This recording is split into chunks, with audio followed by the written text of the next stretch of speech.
Good evening, everybody. Welcome to another episode of Master the NEC, the show live broadcast here at Electrical Code Academy. My name is Paul Abernathy, and thanks for joining me for yet another live stream.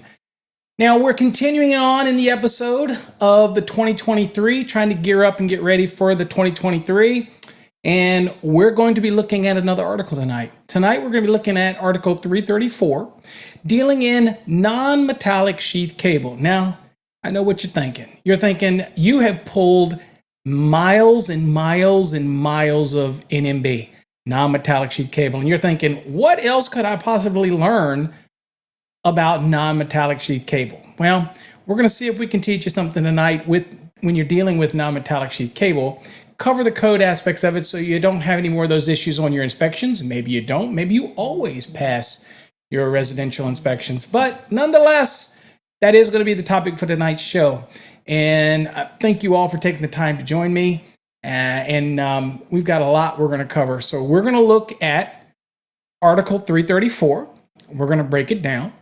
We're going to take a quick peek at the UL standard that is used by the manufacturers to actually create non-metallic sheath cable. And that is UL 719. So we're just going to take a quick peek at it. Again, I get it. Electricians out in the field don't have access to UL 719. Don't worry about it. The manufacturers will produce it.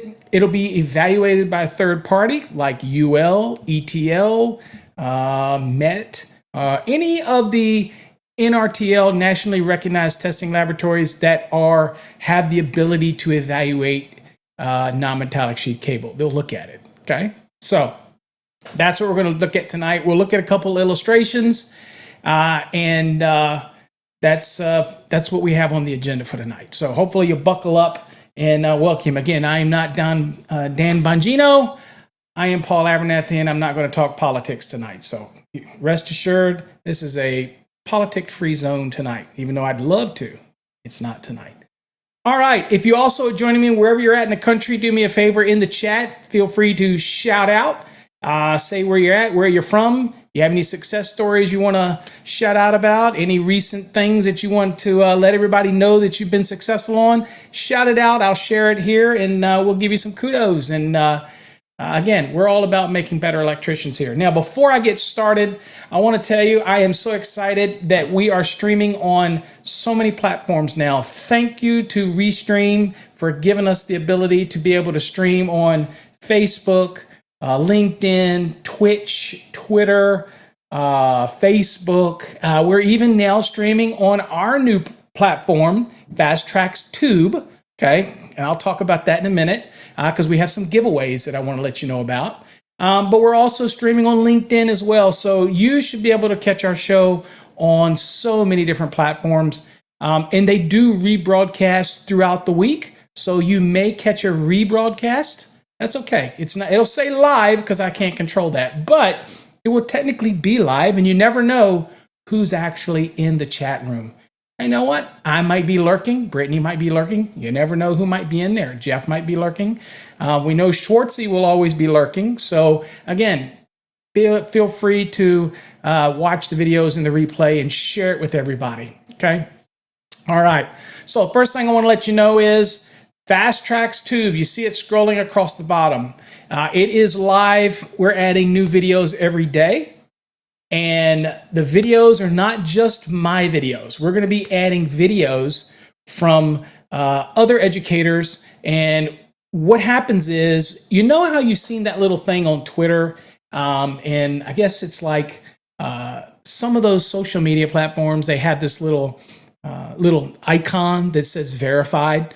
So anything that we put on Fast Tracks Tube is verified. So if another educator's video is on it, you can rest assured that it's verified. And that's what the process of the subscription is, because we have to go through and look at every video, because we're not just going to let any video go on there. Okay. So it's one of those things that we're going to make sure that we keep it very electric specific. And that's the whole focus of the Fast Tracks Tube. If you're interested in the Fast Tracks Tube, I will let you know that you can scan that barcode right there on the screen, or you can go to fasttrackstube.com. If you're watching this on your desktop, you take out your phone, scan that barcode, it'll take you right there. Make sure you register for a free account. Why would I tell you to do that? Well, guess what? We are giving away 50 annual memberships, a value of $125 a piece. We're giving those away randomly to 50 people that sign up for the free account. Now, how will you know if you win? Well, if you log in, that's why we keep you coming back. If you log in and you get access to all the exclusive videos, guess what? Then you know that you were actually selected. So that's how you know. Don't look for an email. You're not going to get anything like that. And I just noticed that it seems like that I am going in and out of color a lot. I don't know. There you go. Maybe that's it. I don't know what that is. Anyway, so that's how you do it, folks. So if you're interested in it, again, I'll put it on the screen right there. You can scan that barcode or go to fasttrackstube.com. You see it scrolling across the bottom. Make sure you sign up for the free account. Although if you want to subscribe, we'd love to have you and we appreciate your patronage. But again, if you want to take a chance at the free annual membership, $125 value, just go over there and sign up for a free course, free account. Okay. All right, let's get into this here tonight. All right, so the first thing we want to do is let's go on and look at UL 719, because we always want to look at, we're using a product, a non-metallic sheath cable, and we want to know, okay, when I get it in my hands as an electrician, what does it actually go through? What is the process that we have to follow? All right, so let's kind of go over here and look. So here you go. This is UL 719 for non-metallic sheath cable. And something that you may find interesting is right here. I don't know if I can zoom in on this enough. I might be able to right here. And let's see if I can get it right there. So interesting enough, look at when non-metallic sheath cable, the UL standard for non-metallic sheath cable first came about, right here. 1927, believe it or not. That's when non-metallic sheath cable actually had a UL standard, okay? So it's been used a long time ago. In fact, again, it's coming up on, let's see, that would be coming up on 100 years or over 100 years, okay? That since this has been, or coming up on 100 years. So that's a long time, right? We looked at, just a couple nights ago, we looked at flexible metal conduit, and I believe that was 1924. So that's going to be 100 years next year. So we're in the 90-some years. It's going to be, gosh, that's amazing to think that non-metallic sheath cable has been around that long. Let's see what we got in the room real quick. See what we got. Juan, why is non-metallic sheath cable of the Romex type not allowed in places like New York City? Romex is a trade name, by the way, for a Southwire. But it's really non-metallic sheath cable, so everybody just calls it Romex. But again, that's very specific to that manufacturer. But we all know what we're talking about when we say Romex, right? So in New York, it's also kind of not liked in Chicago, in the urban area in Chicago either. Again, one of the big issues probably is in New York City, unless you're talking downtown, is typically, and you're going to see uses permitted and uses not permitted here shortly. But interesting enough, even the buildings down there that might be type 1 or type 2 construction, that's brick and that's like concrete and steel, they could have non-metallic sheath cable in it if they're type 1 or type 2, if it's put in a raceway. So there are some rules, but that's not obviously any specific to New York. Every jurisdiction's different. So there's and one of the other big things that people don't like, and I'm going to say it here, same as with Chicago, same as with New York, it tends to be a union thing. And people feel like it lowers the level of craftsmanship to use something flexible like that. They want to put in raceways, conduits, and they want to bend it and all this stuff. And so, again, it's been a strong pushback around the country not to use. And it's the same thing for MC cable. For example, in Chicago area, they do not like MC cable. Now, out in the suburbs, they don't have a problem with it, and it's starting to move around a little more. But inside the city, they just don't like it. And it is because very union controlled. and it's easy to put in. And some of the old timers feel that it's not a good representation of craftsmanship. I disagree. I think you can do a really nice looking MC job, and I think you can do a real nice looking non-metallic sheath cable job. But again, code is the code, but you do have local amendments, you have local rules, you have people in place that may say, no, we're not going to let you use a non-metallic sheath cable. Okay, so that's the real reason. It's certainly nothing in the NEC that prohibits it. So that is very much specific, that type of thing. The interesting thing is ask somebody in authority in that area why they don't allow to use non-metallic sheath cable. And I don't know that to be the case. I'm just based on what Juan is stated, that type of thing. Let's see here. Mr. G is watching via Facebook, and I'm currently in PR, but I hail from New York City. Oh, you're out in Puerto Rico, but you hail from New York City. Okay, what do they allow it in Puerto Rico? I'm not sure. I would think so. All right. So, but thanks for joining me tonight. Joseph, always watching me from New Jersey. Thank you again, my friend. Thanks for joining me. All right. So let's look at that UL standard real quick, just so y'all kind of know. So here's the standard, and obviously it covers everything from the individual conductors that are typically for non-metallic sheath cable. The conductors are typically equivalent to TW or THHN, but they don't have the nylon. So they're equivalent to THHN, but they don't necessarily have to be THHN. Now, can I use THHN in a non-metallic sheath cable? Absolutely. But there's nothing in the UL 719 that actually requires me to put any markings on the individual conductors that are inside that cable assembly. Okay. So people ask me all the time, can I just strip those conductors out and use them? No, the moment you take them out of that cable assembly, you now have conductors that have no markings on them. All right. So, and if that's the case, then that wouldn't be in accordance with the 719 that was created for it. Okay. That type of thing. So, and you'll see a little bit that, again, it has a lot to do with where you're going to use the product as well. Okay. All right. But keep the questions coming in the comment area. And again, shout out, let me know where you're coming from. And we will start getting into this now a little bit deeper. All right. So you'll see all of the insulation requirements, conductor requirements, the assembly, how they're supposed to be arranged, whether they're parallel or they're plexed. Okay. Twisted like with the 14.3. Believe it or not, they can be plexed or they can be run all parallel. It's perfectly fine. That's the more flatter cable that we're seeing today. The different flame tests that are required on it. Typically, non-metallic sheath cable would not be something, for example, that you would see for use in a cable tray. However, we can test it for that. And if that's the case, then it will get what's called a CT use rating, and that will be stamped on the sheathing, and then you could put it in a cable tray. But don't assume that all non-metallic sheath cable can go on a cable tray. You got to look for the markings that are on the side of it. And who does all those markings? The manufacturer, and they follow 719. That's why we're kind of giving it a quick look at it. All right, so you'll see in here, it's got all the tests you have to do, crush and tension and elongation on the insulation of the individual conductors. Testing pull-through joist tests, where it actually is an apparatus that's set up and it shows how it pulls through bored holes. We have to do that test. And you see all of the marking requirements, what is and what can and can't be. I'll click on the marking, for example, right?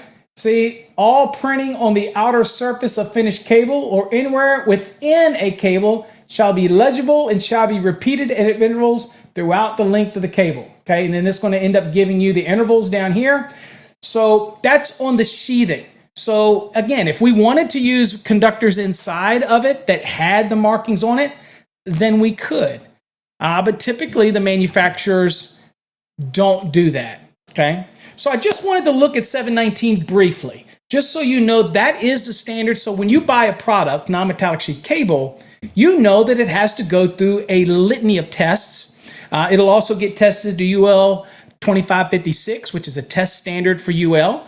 This is the standard for the construction of it. Okay.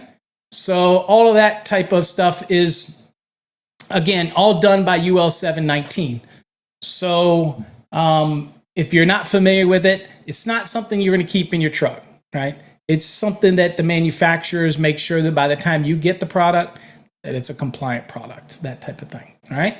All right, so let's go on and dig in now. And what we're going to do now, let's go on and start jumping into the National Electrical Code. All right, so what you see here is the National Electrical Code, and we're looking at Article 334, non-metallic sheath cable, type NM and NMC. Now, interesting fact here, NM cable is non-metallic, NMC is non-metallic, but the C talks about it being in a corrosive environment, okay? None of the manufacturers really make NMC, okay? We make NM cable. They don't typically make NMC. We now make a product called NMPCS, which has the power conductors in it, and it has the 0 to 10 volt control in the same cable assembly. That is becoming something that people are buying. I don't see the need for it because most of the time in a dwelling, we got Wi-Fi and everything anyway, but people wanted it, and so the manufacturers produced it. It's not the same as the one for MC cable, which I happen to hold patents for. That's a different thing because MC cable used in commercial, that is a real relevant thing where they need to have lighting controlled on an automated system. Not so much in a dwelling, but it is available. So when you see NM, non-metallic, and you see NMC, the substitute for NMC, because most of the manufacturers don't make that, and you'll see it here in a second, we'll look at it. The reason is because they use UFB, underground feeder and branch cable. So they use UFB rather than NMC. Now, interesting thing, so I get this out of the way, just a fun fact. NM is not, all of it's non-metallic sheath cable. The dash B that you'll see on the NM that you buy today, the dash B is only to signify that the conductors inside of that cable assembly are rated 90 degrees C. Now, why would that be important? Well, later you're going to see when it comes to adjustment and corrections, I can use that 90 degree rated insulation to do an adjustment or correction, maybe in contact with thermal insulation, or maybe more than two cables bundled together, and I have to do some kind of a correction or an adjustment. I can use the 90, but ultimately I still can't exceed the value under the 60 degree column. Now that's in 334.80. We're going to look at that. But I want you to know that that dash B, if you've ever wondered what it means, it just means that the insulation on the conductors inside of the cable are rated for 90 degrees C. Might not be able to use it in the real world, but it's rated for that, and it's only for adjustment and corrective purposes. The other thing that I tell people all the time is the sheathing on a non-metallic sheath cable is not insulation. It's the sheathing. So I have people contacted all the time and say, well, the outside insulation is ripped. No, it's the outside sheathing is ripped. You can't repair the insulation. I'm going to say this with tongue in cheek here. You cannot repair the insulated conductors if you strip off the insulation and the copper's exposed, because only a manufacturer can put insulating material on a conductive. Not talking about a splice where you're stripping it off intentionally to put another insulated device on it. We're talking about just stripping the insulation off the conductor. Now, most electricians will just reach for the electrical tape. And again, it's your jurisdiction, it's your install. But putting tape on it is not equivalent to the insulation that would be on there from a manufacturer. So we're so careful not to damage the insulated conductors. But what about the sheathing? Okay, so the sheathing can be repaired. So don't let anybody tell you it can't. 3M, other companies make a cable repair tape that is designed to repair the sheathing. We're not talking about insulation. It's the sheathing that can be repaired, okay? Now, of course, if you have conductors inside of the cable that are damaged, then think about splicing it in a junction box, things like that. So there's other options, but again, wrapping it in tape or taking some damaged non-metallic sheath cable that for some reason it got damaged, let's say by the plumber or the mechanical guy, you know you were running your cable in their way and they just cut you out. Well, you can't just take it, strip back the sheathing and tape the conductors and then repair it like that. If the insulation's gone off the conductors inside, then you're going to have to splice it or replace it, okay? Now, there's people out there that say, hell no, I'll just put tape on it. That's fine. You do you if that's what you need to do. Okay. All right. So let's go on in and move back into the code and start looking at these things a little bit. All right. So first thing we'll notice here is the scope. What do I say? We always have to look at the scope to see what we're talking about here. What is the scope? Well, this article covers the use, installation, and construction specifications for non-metallic sheath cable. NMB is what you're going to see today. Okay. Again, like we saw the other night when we were dealing with flexible metal conduit, FMC, under 348, the article 348. Get used to these articles, folks, especially if you're somebody who's preparing for an electrical exam. It's going to be so much easier for you to be able to rattle these things off and you go to the code book in the field if you start learning them. Well, .6 is consistent again in the 2023 edition. This is the listing requirements. Now, most all cables that you're going to find in Chapter 3, well, I'll say all cables have to be listed. So in this case, it's no different. Type NM and type NMC cables and the associated fittings that are for use with this cable assembly shall be listed. Listed for use. The fittings have to be listed for use for NM cable. All right. And that in the NM cable itself has to be obviously UL listed. All major manufacturers, Encore Wire, Southwire, Ciro, Service Wire, what's another one? A real popular one. Let's see here. CME.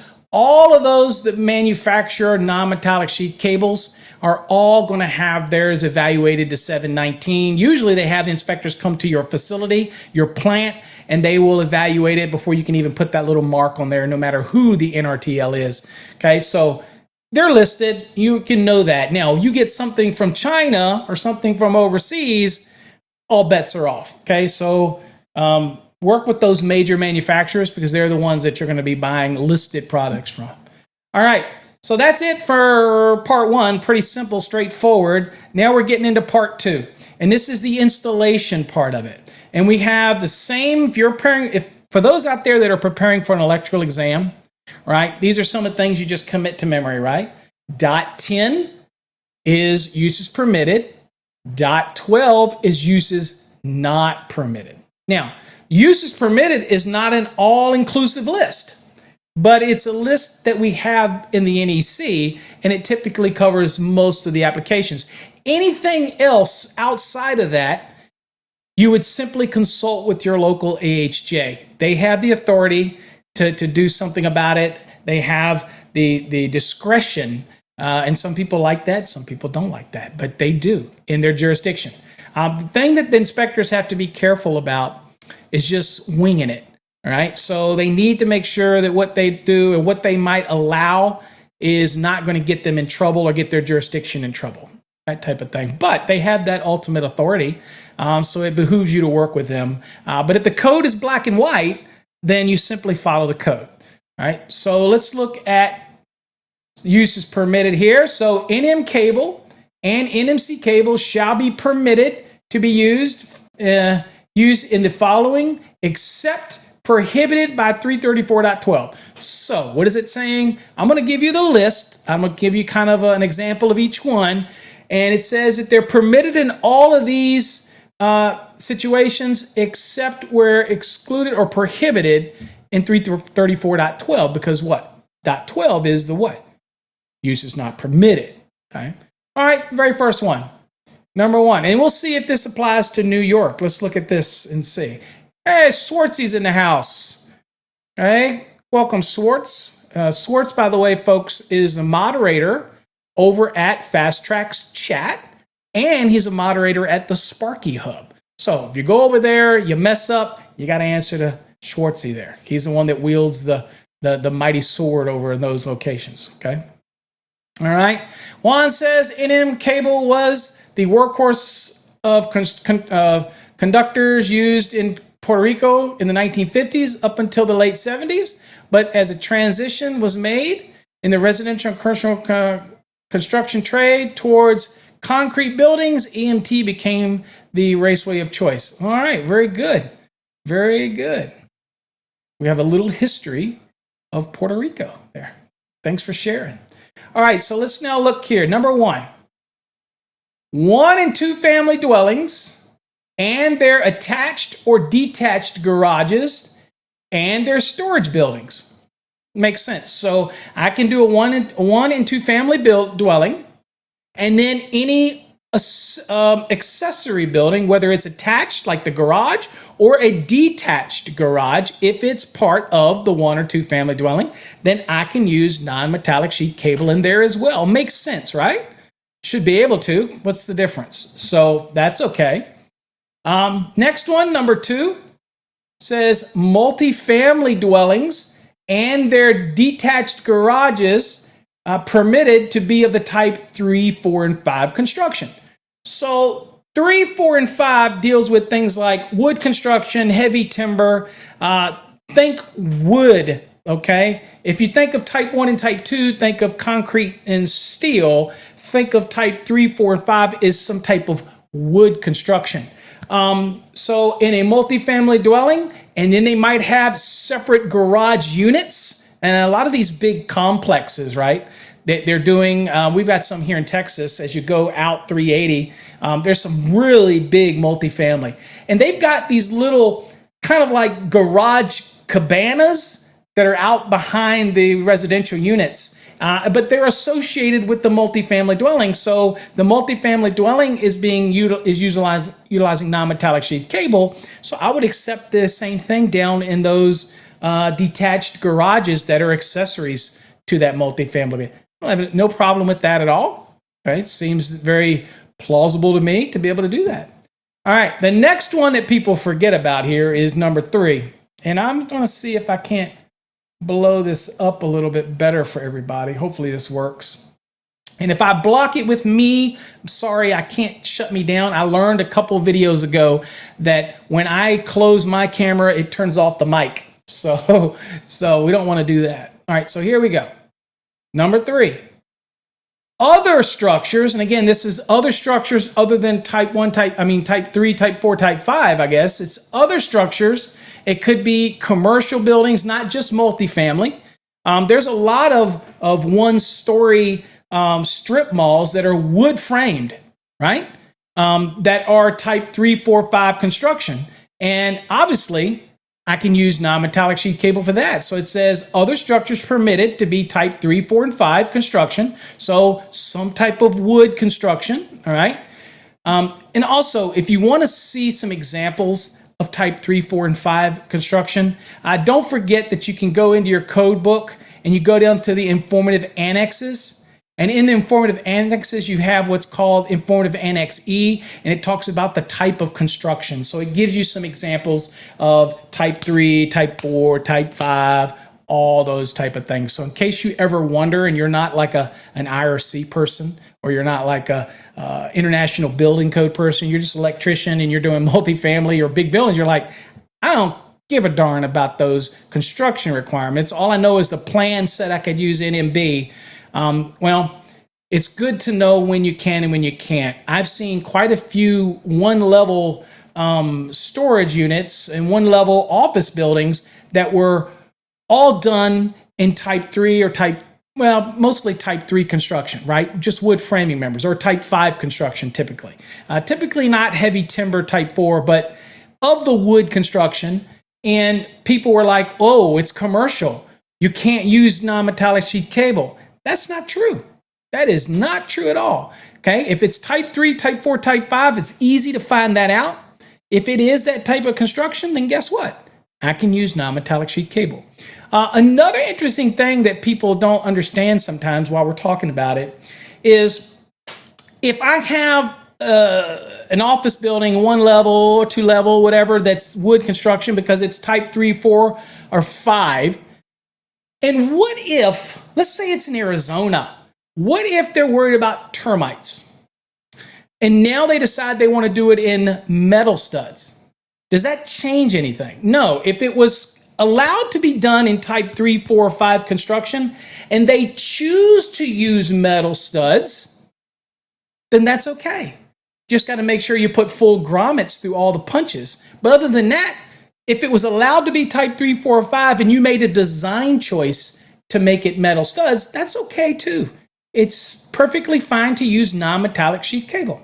Okay, so the moral of the story is you really got to know what the type of construction is you're working with. But if you see wood, chances are you're going to be okay with a non-metallic sheath cable, unless there's any amendments, obviously, in your local jurisdiction.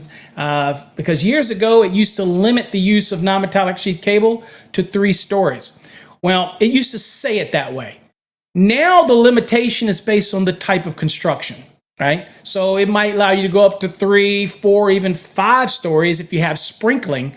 That would allow you now to use type 3, type 4, type 5 construction. Then obviously you could use non-metallic sheath cable in that as well. So really pays you to understand construction types if that's something new for you. All right.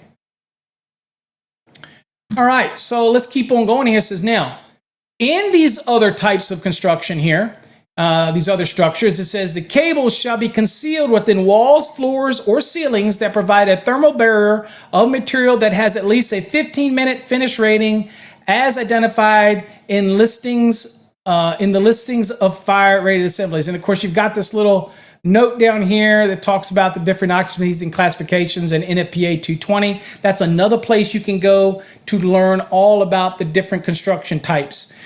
Typically, the 15-minute fire rating is going to be something as simple as gypsum board. We're not trying to go the 5/8 that's much thicker for a fire rating. We're just typically the 15-minute rating would be something like typical drywall or gypsum board would be adequate to give you that 15-minute rating. Okay. But obviously, you can get the gypsum in a higher rating and much thicker as well. So, but that's just your general rule for that. Okay, so can I use it in other structures other than 1 family and 2 family and multifamily? Absolutely. As long as it's type 3, type 4, type 5 construction, and as long as the cables are installed concealed in the walls, in the floors, or in the ceilings by a thermal barrier of at least what? 15-minute finish rating, okay, and should typically be, normal 1/2-inch gypsum. All right. Next, number 4. Believe it or not, cable trays in structures permitted to be types 3, 4, and 5. So again, 3, 4, and 5, wood construction. Okay. Now, could it be metal construction? Absolutely. If it was permitted to be type 3, 4, or 5, but you choose to do it in metal studs, that's okay. Because it could have been wood. You just chose to use metal. That's a design type of thing. Okay? All right. Next would be, and also I should mention this so everybody knows, and I said it kind of earlier, not every non-metallic sheath cable can go in a cable tray, even if it was type 3, 4, or 5. Why? Because it has to have a CT or cable tray use or CT use marked on the side of the cable. It's pretty rare to use cable trays in that type of construction, okay? It is pretty rare. It permits you to do it, but if you're picking a non-metallic sheath cable, make sure you pick one that has CT use if that's your application. Again, pretty rare, but if you need that, just make sure you double check what's printed on the side. Now, most all of the manufacturers have what's called product sheets. They're all available to download from their websites. So, they have everything on it. Encore Wire has them, Southwire has them, Ciro has them, CME has them, all those type of things. They're available. And that'll give you all the information. Now, they're not engineering specs. Those are just product sheets. And they're usually designed to call out important features of the product. Applications, features, things like that. Okay, they're not really to be for engineering purposes. Okay, but on them you can see whether it's CT rated or not. And if it's not, you can't use it in a cable tray. Make sense? All right. Moving on down the line here. Next, number 5, and again, we're still in the uses permitted. It is type 1 and type 2 construction were installed within raceways permitted to be installed in type 1 and 2 construction. So I don't know if there's an expansion to show that, but here you go. So here's the different types. It's quite interesting.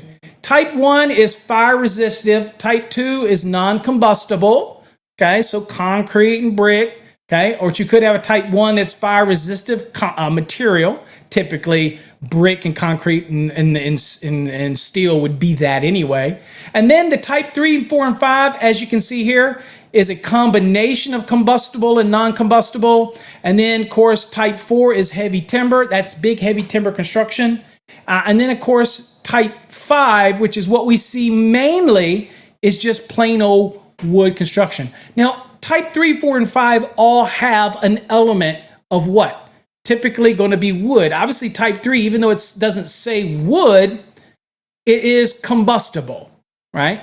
So type 3, 4, and 5 are typically going to be something to do with wood. Type 1 and type 2, concrete, steel, brick, things like that. Okay, now, what did our question just say? Okay, our item here, number 5, did say that I can put non-metallic sheath cable inside a type 1 and type 2 construction. Right? However, it still has to be what? The raceway or the wiring methods that are in type 1 and type have to be rated for that type of construction. And then and only then can I put a non-metallic sheath cable in it. So, actually this becomes some of the root questions that people ask me all the time is I say, Paul, can I put non-metallic sheath cable in a raceway? Now, you're all familiar with putting it in a raceway to protect it from physical damage. And we do that all the time, right? Well, here it's giving you expressed permission to put that non-metallic sheath cable in a raceway that is able to be used in a type 1 and type 2 construction. Now, I don't know why you do it. Maybe you're doing wood framing and then there's some kind of separation wall, or I don't know. I don't even know when you would do this. Somebody out there probably knows when you would do this, because I typically wouldn't take a type 1 and type 2 construction and sleeve NMB through there to be able to use it. I wouldn't do it, but this says you can do it. Okay, so if you happen to run into it, there you go. Maybe you have a roll of NM cable in the truck. That's all you have. And you're out of wire and you ran down and you've got the raceways in and you're like, oh, crap. What am I going to do? Oh, I got some of this NM cable. I'll just use it. Okay, just be aware of this rule. Okay. All right, now, we're still in the uses permitted, and now we're going to get specific, and this is type NM cable. All right, so this is NM. This is not NMC. Now, I will remind you of something, folks. Type NM also covers the new stuff that you're seeing called NMPCS. Okay, it's still a non-metallic. It just has a designation for power and signaling and control. That's the PCS, okay, or power control and signaling. Right, that's for that 0 to 10 control. Now, again, I don't see a big need for that in dwelling applications because now with Wi-Fi and Bluetooth and all that, I don't see a big need, but it's there and it can be used. Okay, so now it used to be NMS, and we removed NMS a cycle or two ago, and now it's been replaced with NM. But the PCS is just a form of NM. So I didn't want any inspector out there looking at this new NM PCS stuff that's out of the market and go, I'm sorry, you can't use it because it's not mentioned here in the NEC. No, it's still non-metallic sheath cable. It's just a designation PCS. Okay, and that just tells you there's power and signaling and control in the same cable assembly. That's all it says. It's still just plain NM cable. So all the rules we're going to see right here for permitted uses apply to that product as well. Okay, in case there was any confusion with that. All right, so NM cables shall be permitted where? In both exposed and concealed work in normally dry locations, except as prohibited in 334.10.3. Okay, so we're going to look. Okay, and 334.10.3, again, in this location down here, okay? So if it's prohibited in 334.10.3, except where prohibited, and again, 334.10.3 is right here, and I don't see anything here. It's just got to, if it's other structures, then it simply has to follow these rules, and it has to be behind the 15-minute finish rating and that type of thing, okay? And that's that rule, okay? So it can be exposed and it can be concealed, except in 334.10.3, where other structures permitted to be type 345, it's going to want you to put it behind what? A 15-minute finish rating. That's what it means when it says except as prohibited in 334.10.3. You get me? That's what it means. All right. So it's a dry product, folks. The conductors inside of it are not evaluated to be used. It's not a wet location product. It is a dry location only product. Now, let's talk about some of the things that people ask me.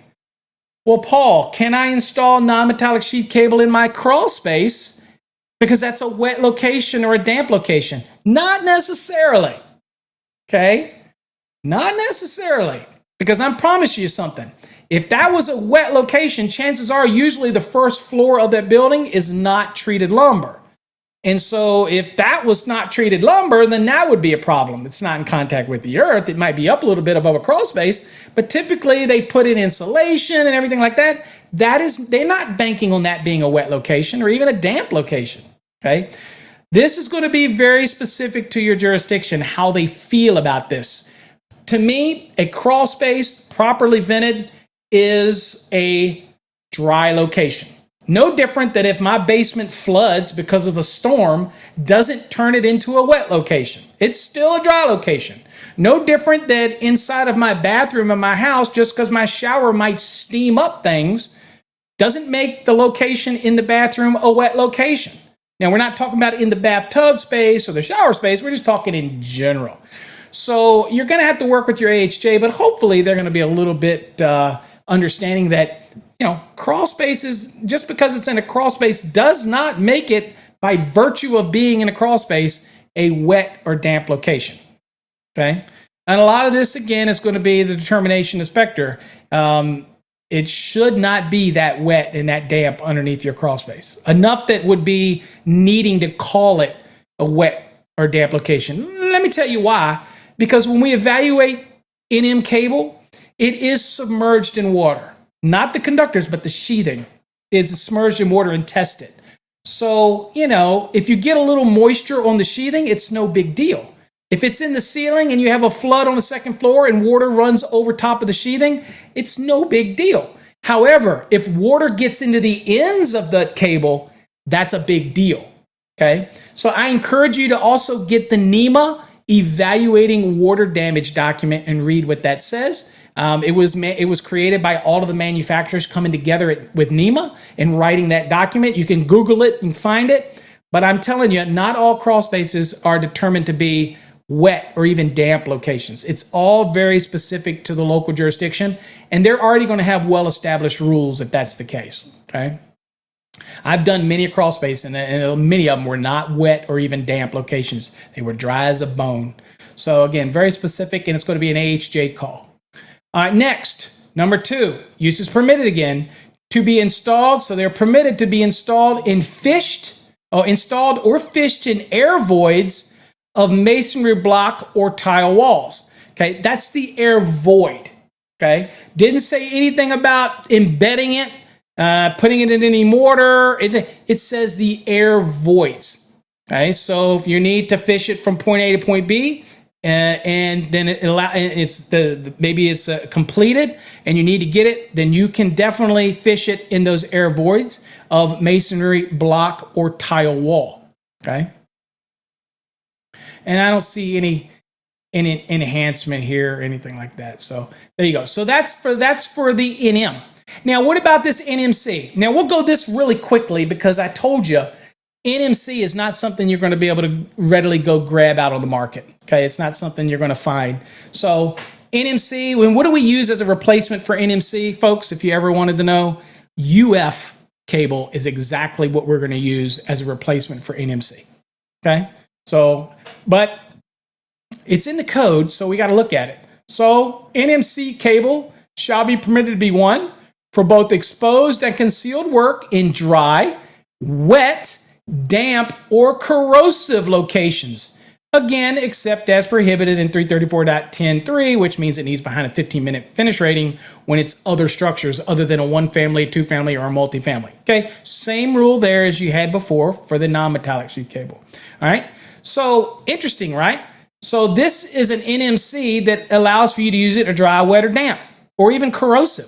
Well, isn't that similar to what UF cable can be used in? That is Article 340, and we will be doing that in an upcoming episode as well. So make sure you stick around for that because it's a very unique, hard to strip cable assembly. All right.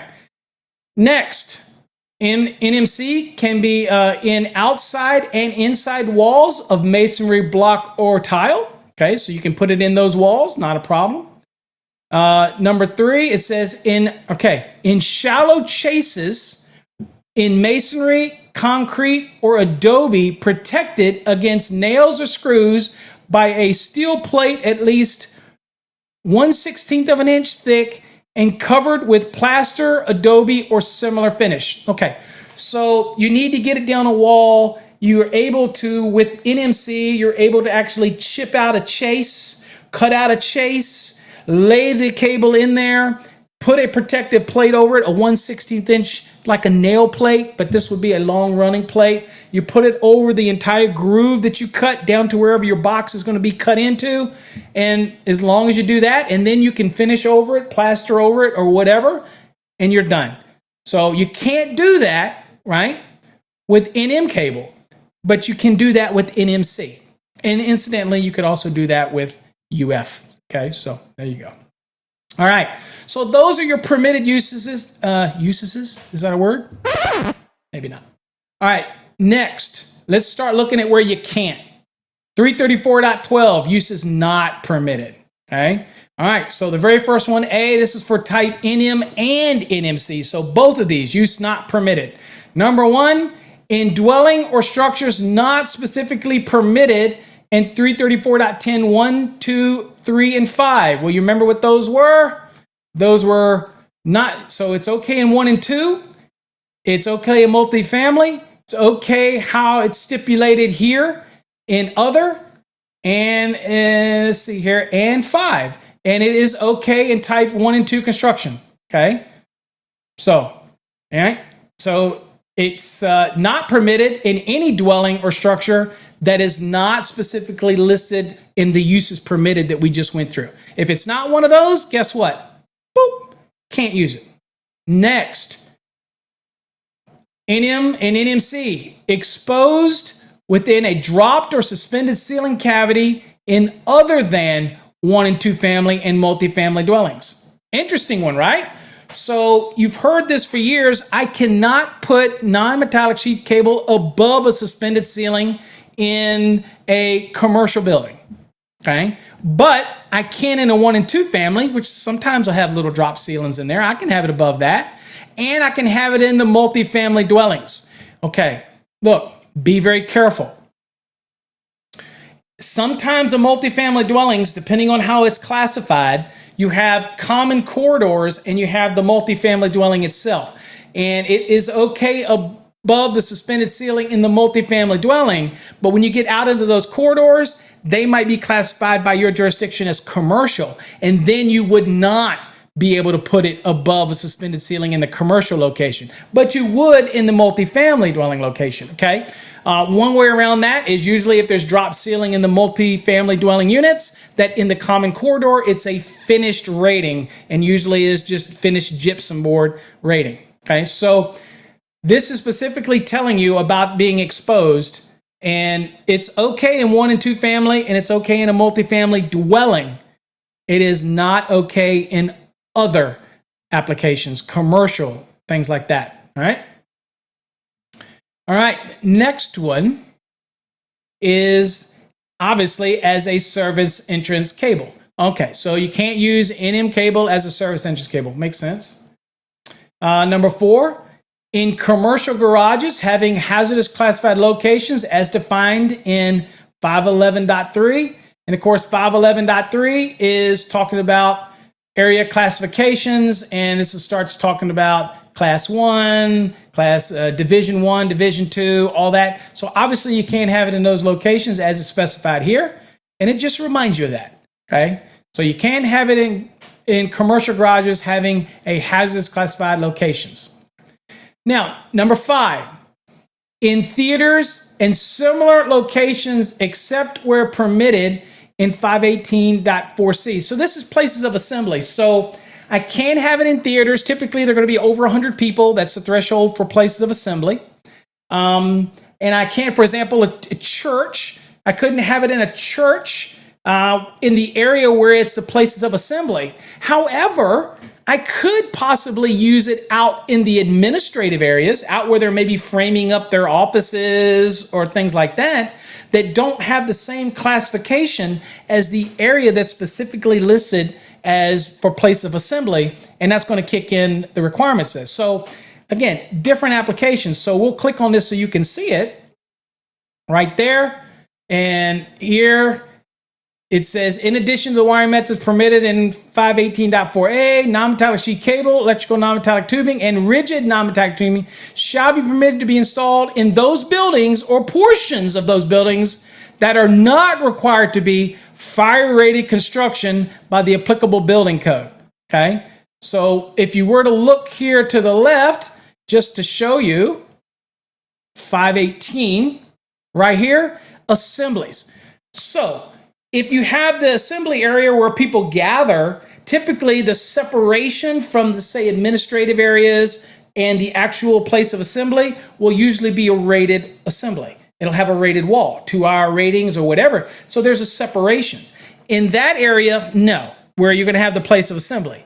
But out in maybe the offices, absolutely, you should be able to use it. That's not a problem. So be very careful. 518 can be your friend if you're doing anything, theaters, churches, whatnot, that have areas that are places of assembly. Also remember that many buildings like that will have multiple classifications within a building. It's not unheard of to have a building that has a bunch of different classifications, right, in one building. So you just have to be careful, okay, when you're working with that. All right, obviously we can't use it in a motion picture studio. We can't use it in storage battery rooms because of the potential for the fumes and corrosive conditions and whatnot. We can't use it in hoists or in elevators or escalators. That should make sense. So 620 deals with elevators and all that. So obviously that's out. Number 9, embedded in poured cement, concrete, or aggregate. Okay, kind of like cement, and then of course aggregate would be that with large stones and rocks and pebbles and all this type of stuff. So not for anything like that. Obviously, that's not what we're going to be using it for. Okay, so again, that's for NM and NMC for that application. All right, embedded in it. All right, number 10, in hazardous classified locations, again, except or specifically permitted by other articles in the code. Okay, so if you're dealing in hazardous locations. So hazardous locations, Article 500, then you have type 1, and you have type in 501, you have type 2 in 502, and you have type 3 in 503. If any application within there of 501, 502, 503 permits you to use a non-metallic sheath cable, then that would be okay. But it has to give specific permission, okay, in those specific articles, right? And if it doesn't, then right here, it's going to say, hey, no dice. You're not going to use it in those locations. Makes sense, but because you know what happens in these areas, hazardous classified areas, we have a lot of times we have seal loss. We're worried about gases migrating through the cable assembly. And again, it's pretty much hollow in there except for the conductors. There's a lot of open space. We wouldn't want gases transmitting from point A to point B. All of that stuff just makes sense, right? So again, unless there's an application where it permits you, let's say maybe you have an area that is a classified location. Maybe it is a, I don't know, let's say maybe it's a aircraft hangar where the aircraft area is a hazardous classified location, but then it has a separation to a waiting area that has a ventilation, maybe a positive break wall that keeps the separation. Well, maybe that area is just wired with, maybe it's non-classified. And then maybe it'll tell you in there that I could use any Chapter 3 wiring method in that area that is unclassified. I just can't in the area that's classified. So again, you could get multiple ratings within a single building, and they may permit it in certain areas of the building. Okay, so just got to be aware of that. I think most people's probably not going to use non-metallic sheath cable in those applications anyway. You're probably using it more in residential and things like that. But again, you do need to know it is available and there are some potential options for you, especially if it's a time and money job. And I'm just going to say it, non-metallic sheath cable is a cheaper alternative. Copper's still copper. Conductors are still conductors. Current's going to flow. It's going to work. But we have to be careful with the volatility of the wiring method depending on where we place it. Make sense? All right. Now let's get into, so that was in general. So now let's get into some specific uses not permitted for NM. Very specific here. All right, so type NM cable shall not be used under the following conditions or in the following locations. So none of the locations that'll be talked about here, and it's not going to be in any of the locations that's talked about here. All right. Well, what's the first one? Makes sense. NM cable is where it cannot be used where exposed to corrosive fumes or vapors. Well, as we saw earlier, it couldn't be in battery storage rooms anyway. It couldn't be like in the elevators or in the shafts or the pits. Again, sometimes you have hydraulic fuel, you have other types of. Look, if there's corrosive fumes or vapors present, you're just not going to use non-metallic sheath cable, right? Makes sense. Number 2, where embedded in masonry, concrete, adobe, fill, or plaster, you're just not going to put NM cable in it. It's not permitted to do it. Number 3, in a shallow chase of masonry, concrete, or adobe and covered with plaster, adobe, or similar finish. Okay, again, remember, not used. So it might be very convenient for you if you're doing a building and you chip out the masonry and you just want to use NMB because that's what you're using for all the interior walls, but maybe the exterior wall is concrete or brick, interior you were framing up everything, and you're like, oh man, I don't want to go through this crap. I'm just going to go down the wall, I'll chip me a groove, and I'm going to lay that NM in there, and I'm going to cover it with plaster, adobe, or whatever, anything. No. You're not going to do that. Specifically tells you can't right here. Okay. So what are you going to use? You're going to use probably UFB for that application. All right. Now, next is pretty straightforward here. Okay. NM cable is not to be used in a wet or a damp location. So if it's determined to be, and we have good news, folks, good news here. If you say, well, what constitutes a wet or damp location? Well, you all know, right? Where do you go? Article 100 gives the definition of a dry, a wet, and a damp location. So they're pretty descriptive. They kind of give you some examples as well. So you really have to look at the location, okay? Like I said, I don't consider the majority of the crawl spaces out there to be a damp or even a wet location, okay? People say, well, you could have some dew come in or something get in there. I'm like, really? I mean, come on. But again, AHJ could say otherwise, and I'm not here. I'm just here to tell you NM cable can't be in a wet or damp location. Determining what the location is, it's going to be up to the National Electrical Code in Article 100 and your local AHJ. All right, let's move on. So we established something earlier, didn't we? We established that non-metallic sheath cable could be what? Exposed or concealed. Remember? Another big one that people talk about all the time. They're like, oh, well, you can't run that NMB exposed. All right? Well, you can, but there's some caveats, and we have to look at it. And we'll kind of got to use our discretion in this discussion. So let's look at it now. So here is 334.15, and this is specifically talking about the exposed work. This is exposing the non-metallic sheath cable, running it along the wall, okay? Things like that. We're going to be talking about running it in the basement. We're going to be talking about running it in the crawl spaces, how you run it, okay? So exposed work. It says, in exposed work, except as provided in 300.11b, and that is above suspended ceilings and things like that. That's 300.11. It says cable shall be installed as specified in 334.15a through C. Okay, so we got 3 of them to look at here, A, B, and C. All right, here's what A says. All right, so non-metallic sheath cable, okay, has to be, it says, cables shall closely follow the surface of the building finish or of running boards.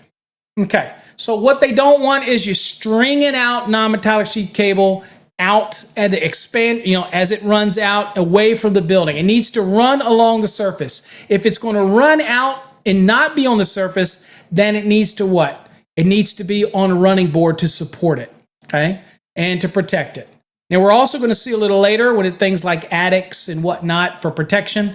But here, just remember, the golden rule is run the NM cable with the building. Run it through framing members. If you're going to span it away from frame members, be very careful. You're going to need to run running boards, okay, to do that. Now, follow the surface if you can. Now, B, protection from physical damage. All right, let's talk about this for a second.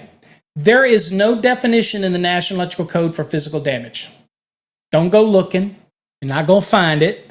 And you're not going to see one in there for severe physical damage, which is used in the NEC, and physical damage is used in the NEC. When this was presented to the code making panels, code making panel 6, I believe, they could not come to an agreement.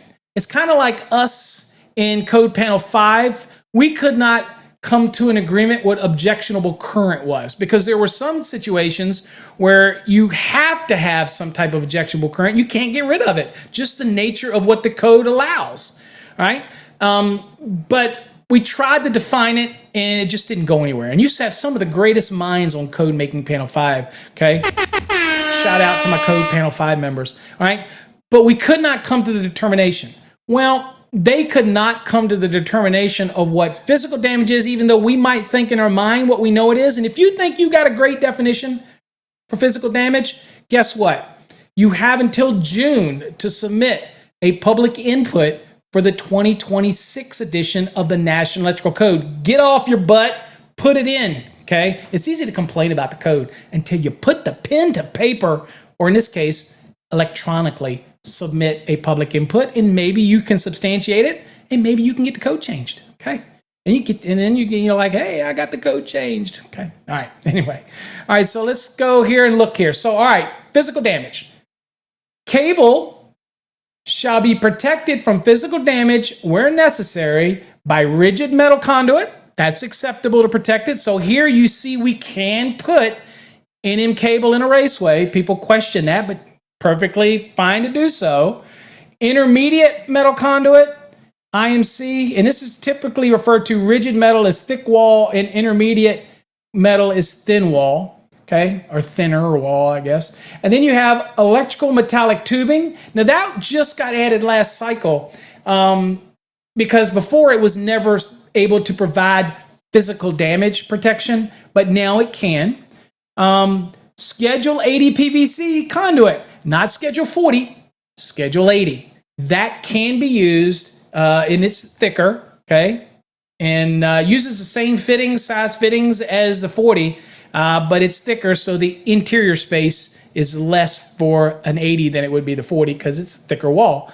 But it does add that physical protection, okay? So if you think it's going to be, if it's AHJ, or it looks like it's obviously somewhere where it can be subject to physical damage, then the best choice probably here is just sleeve it in Schedule 80 PVC, and that's going to protect it.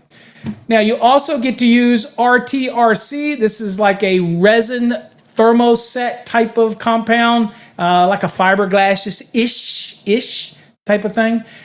Never worked with it myself, but if you have RTRC marked with the suffix XW on it, so it's got to have XW marked on it, then that is adequate to protect from physical damage, okay? It's also in there, okay? And I've got some comments in the chat. I'm going to catch up with you now in a second, so I'm going to get you folks in a second. And then, of course, the last one here is other approved means. What do you think that means? Basically, when you see other approved means, that means if the AHJ wants you to put it in a toilet paper wrapper, then if it's okay to them, then it's okay. Because when it says other approved means, it's whatever is acceptable to the AHJ.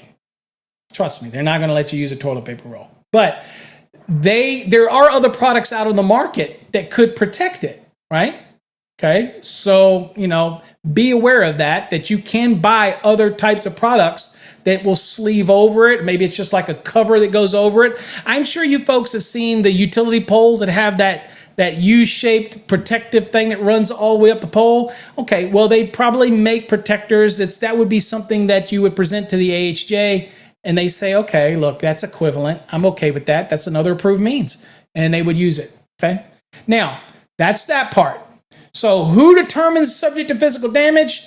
You really have to look at the location. Now, when I was a head of jurisdictions back in Virginia, one of the things that I used to threshold that I used to do this, and if you're an inspector out there, maybe this will help you, is if the NM cable was being run against the wall and it was behind another appliance or something had to be damaged before you would get to it, then I would consider it not subject to physical damage. Now, we're not talking about Schwartzy getting a sledgehammer and going after all this NMB with a sledgehammer, because anything is subject to physical damage at that point, right? But you've got to use a little common sense. And so if the NM cable is run in a way, like, for example, people take NM cable down to a water heater. And they're like, well, it comes down to the water heater, then comes over the water heater, and they're like, well, that's subject to physical damage.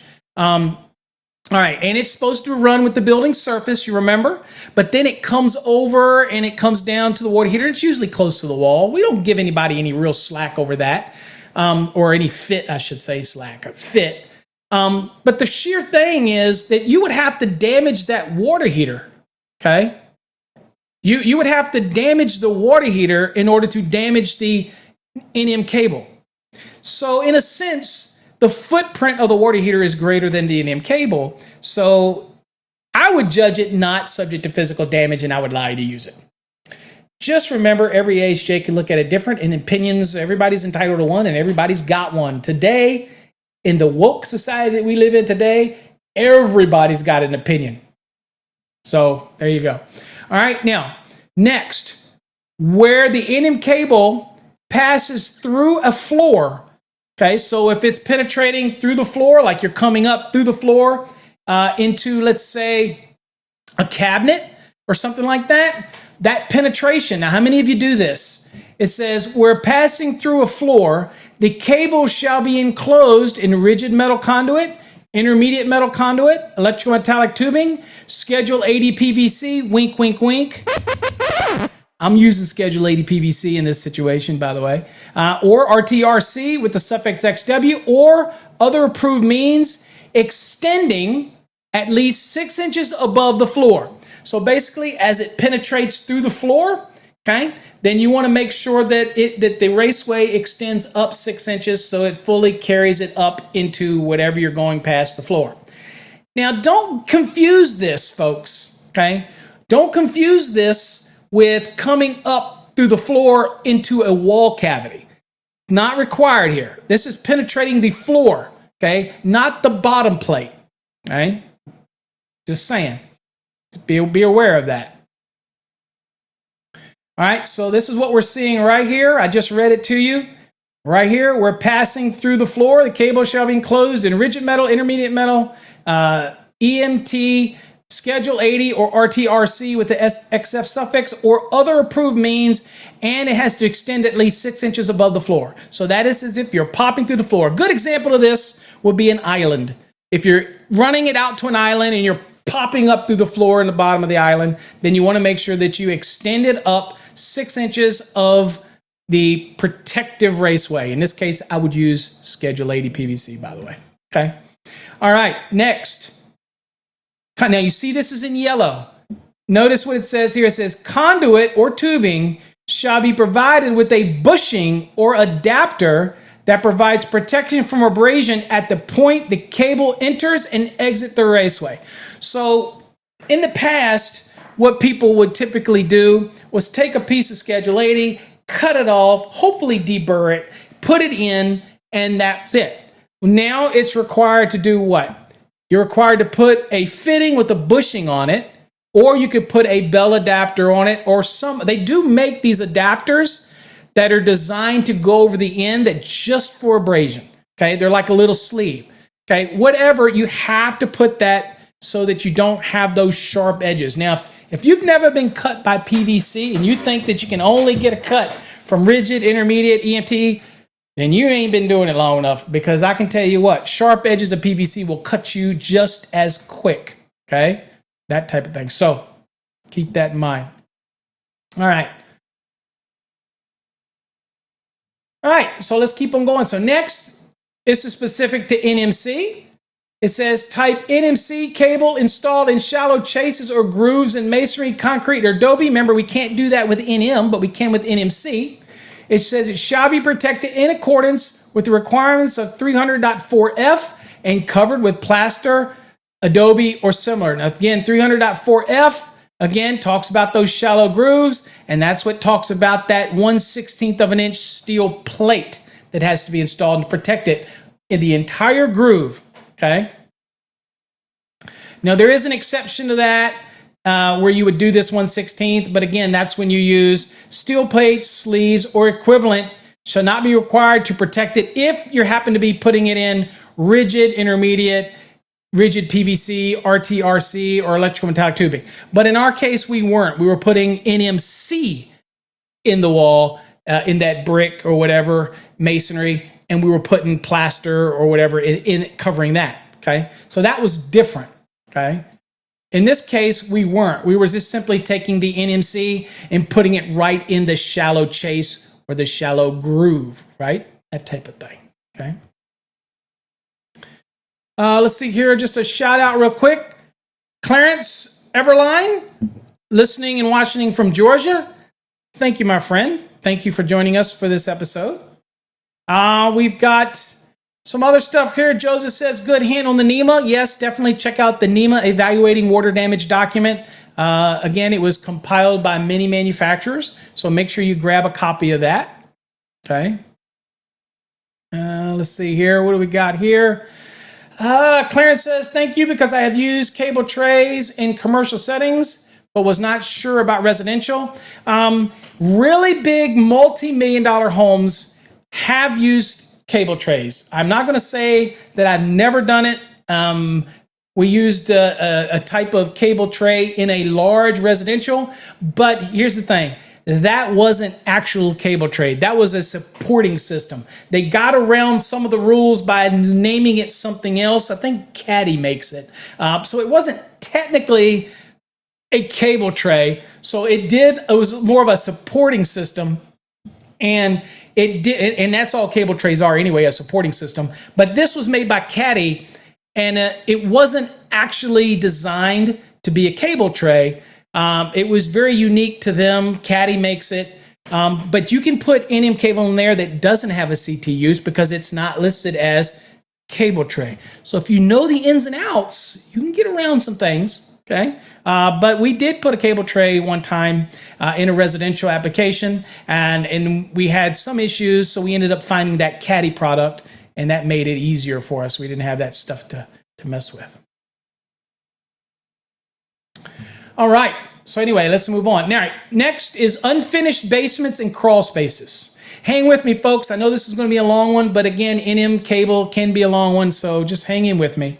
All right, in unfinished basements and crawl spaces, remember what I said earlier?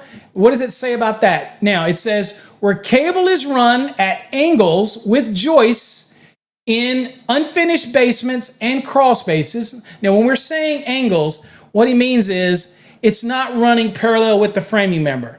It's running perpendicular to the framing member, or it's running at an angle across the framing like the bottom of the joists, okay? So it's running from joist to joist to joist to joist. Not through bored holes is what we would prefer you to do, but they're running it across the bottom of joists, all right? Let me tell you right off, you're not doing that in crawl spaces and unfinished basements when you're dealing with 14 gauge, 14-2, 12-2, 10-2. You're not going to be doing it. I know some people do it, but you're not supposed to do it. And let me show you why. So it says, where you run at angles across those joists unfinished basements and crawl spaces, it's permitted to secure cables not smaller than 2 6 or 3 8 conductors directly to the lower edge of the joist. Okay, so it has to be no smaller than 2 6s. So a 6-2 with ground could be done to the bottom of the joist. Let's see here. An 8-3 with ground could be secured to the bottom of the joist. That would be okay, right? But again, it's not going to be something you're going to be able to do for 10 gauges, 12 gauges, 14 gauges. And that's what everybody's looping things under the house or under the crawl. That's what they tend to do. If you do that, you need to run running boards and run them on the running board. Okay. You can't just connect them to the bottom lower joist. Okay. Now, let's read more about what this says here. So, it's permitted to secure cables not smaller than 2 6s or 3 8s. So just look at your cable. It's got 2 6s in it, you're good. It's got 3 8s in it, you're good. Okay, directly to the lower edges of the joists. Smaller cables shall be run either through bored holes, preferred, in joists, or on running boards. So if you want to run a running board, 1/2-inch ply board, you want to run that down and you want to start running them on that, it's basically running with the surface of the building, then you're okay, right? Not going to be an issue. But you're not supposed to secure them to the bottom of the joist. And I see this all the time. It says it right here that you can't do it. Now, again, non-metallic sheath cable installed on the wall of an unfinished basement. Okay, so we're talking about an unfinished basement. You're just running it. The basement's done and you're running it on the wall. Okay, not inside the framing members, but on the wall. It said installed on the wall of an unfinished basement, okay, shall be permitted to be installed in listed conduit or tubing, or shall be protected in accordance with 300.4. Okay, so you're either going to put it in tubing or you're going to put it in a conduit as it comes down the wall. All right, now, conduit or tubing shall be provided. Now, if you choose conduit or tubing, it shall be provided with a bushing or adapter. Again, they make these little plastic adapters that go on to the end of the tubing or raceway that protects the ends. Those are okay because that would be an adapter. But usually when people don't have that, they just put a connector on the end of it and put a bushing on the end of the connector. Okay. All right. So if you do that, a bushing of that adapter provides protection from abrasion at the point the cable enters and exit the raceway. Now, check me out here. If you're going into a basement, unfinished basement, and you're putting a box on the wall, okay, cinder block wall, right? And you're going to come down and you're wiring everything in non-metallic sheath cable. You put the box, you come up with the raceway, you put the bushing on the end, connector and a bushing or one of those adapters, and now you come into that cable, into that raceway with that cable, all the way down and you come into the box, okay? You won't need a bushing in the box, okay? But you do need one at the other end. Now, if you're just sleeving it down, right, and you're just using it for protection, so then you have a cable entering and leaving, then I'm going to have bushings at both ends or adapters at both ends to protect it from abrasion, okay? Then, also, it goes on to say, the sheathing of the non-metallic sheath cable shall extend through the conduit or tubing and into the outlet device or junction box not less than 1/4 of an inch. So that sheathing has to penetrate into the box from that raceway that connects to it at least 1/4 of an inch. Now, here's another question people ask me, okay? And I'll bring it back up here so you can see it. This is what I've got highlighted. That sheathing of that non-metallic sheath cable has to extend through that conduit tubing down into the outlet or device box or junction box, and at least 1/4 of an inch of sheathing has to penetrate in. So what do people always ask me? What if I have 1 inch of sheathing? That's okay. What if I have 2 inches of sheathing? That's okay. Kind of sloppy, right? But it's okay. I just have to have at least 1/4 of an inch in there, okay? And also, I should mention that the general rule is that you connect cables to boxes. However, there is an allowance. Obviously, if you're going to run it through a raceway into a box, you don't have to connect it at the box. okay, if you're running it in through a raceway. Why? Because there's really no chance for abrasion there anyway. It's running through the raceway, actually into the box. The abrasion issue is at the other end where it enters the top of the raceway, okay? Also, I don't have to secure that non-metallic sheath cable to the box, which you're going to see the code generally requires that to be done in 314.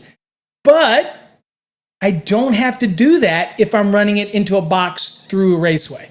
What would be the point of securing it to the box? It's not, okay? So that only applies if you're running it through a raceway into the box. Now, it says the cable shall be secured within 12 inches of the point where the cable enters the conduit or tubing, okay? So if you have a box on the wall, you have a conduit coming up, you have your adapter at the top or connector with a bushing at the top, the cable NMB enters the top of that, then I have to make sure I secure it within 12 inches, okay? Within 12 inches of it, all right? Makes sense? All right. Also, it says, again, it has to, at the point where the cable enters the conduit or tubing, metal conduit, tubing, or metal outlet boxes shall be connected to an equipment grounding conductor complying with 250.83 and 250.148, okay? So everything has to be bonded. So you're going to have an equipment grounding conductor coming in, right? That equipment grounding conductor is going to bond the metal box, right? That metal box is going to be connected to what? The metal outlet box is going to be connected to the metal conduit. You have to make sure everything's made up, and that's going to bond everything together. That should take care of itself. But what we don't want you to do, folks, what we don't want you to do, and people do this, is they'll come down the raceway with the non-metallic sheath cable, come out of the box, strip off the sheathing, take the black and the white and the equipment ground, and take it right to the device. Okay? Now, if it's a self-grounding device, and you got the right type of cover, and you make the right connection that's covered in 314, then that connection could bond the box, okay, for receptacles, and that might be okay. And that's what it's alluding to in 250.86 and 250.148.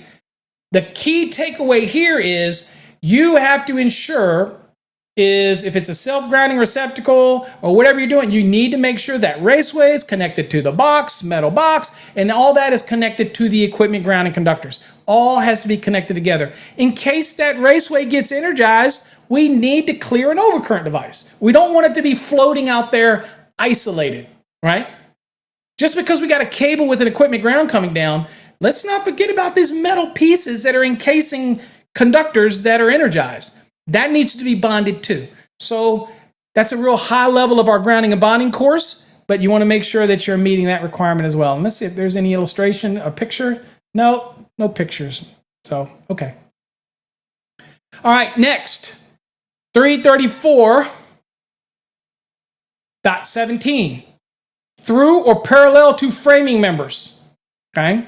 So it says type NM cable and NMC cable shall be protected in accordance with 300.4 or installed through or parallel to framing members. Okay, we could go look at that, and I actually have some, could show you some illustrations of that, but I think we all know what we're talking about in 300.4, right?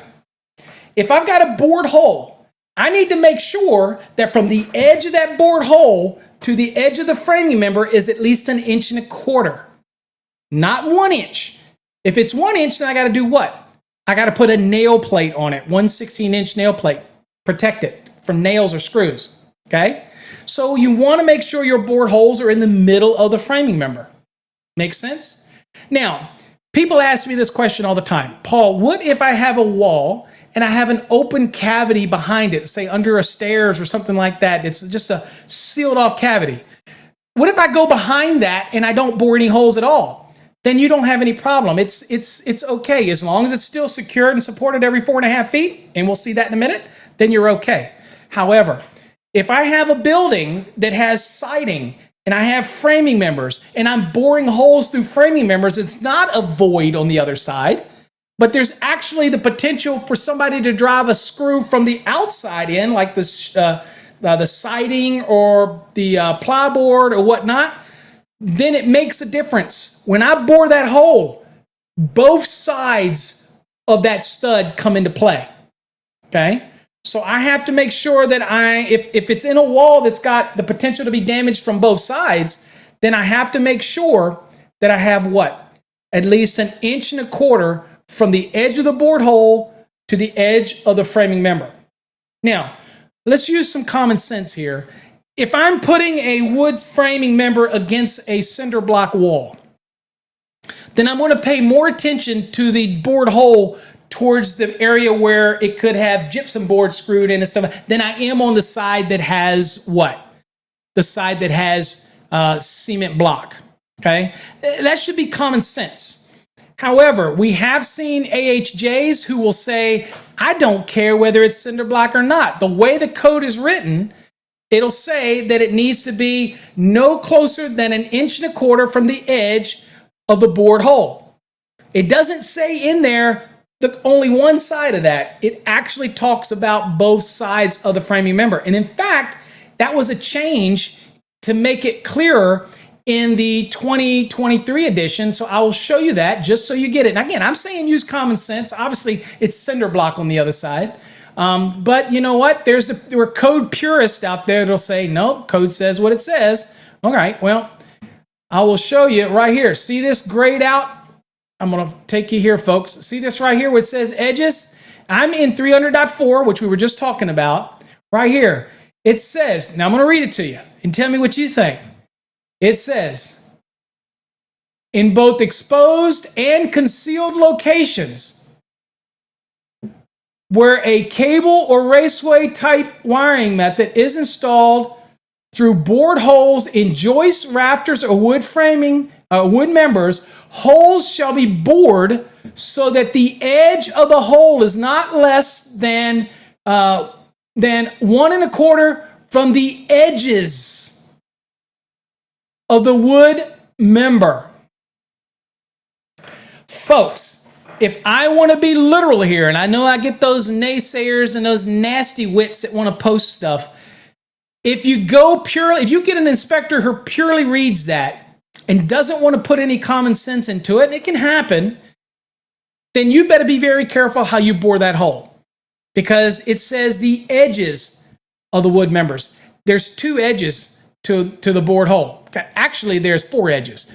The short dimension and long dimension, all edges. But what we're talking about is the edge from the edge of the bored hole horizontally out to the edge of the framing member. That has to be at least 1.25 inches. Now, the way I read this, from the edges, it applies to both sides of that framing member. Again, I don't think that's any big deal if we're running something and there's a cavity behind it because there's no bored hole at all. You're just running it behind the framing member. As long as you're securing and supporting it, it's just running around the stud, that void behind the wall that's nothing's going to be in there. Then I don't see where there's a problem because the bored hole issue doesn't come into play. The moment that you bore a hole, then this rule could come into play.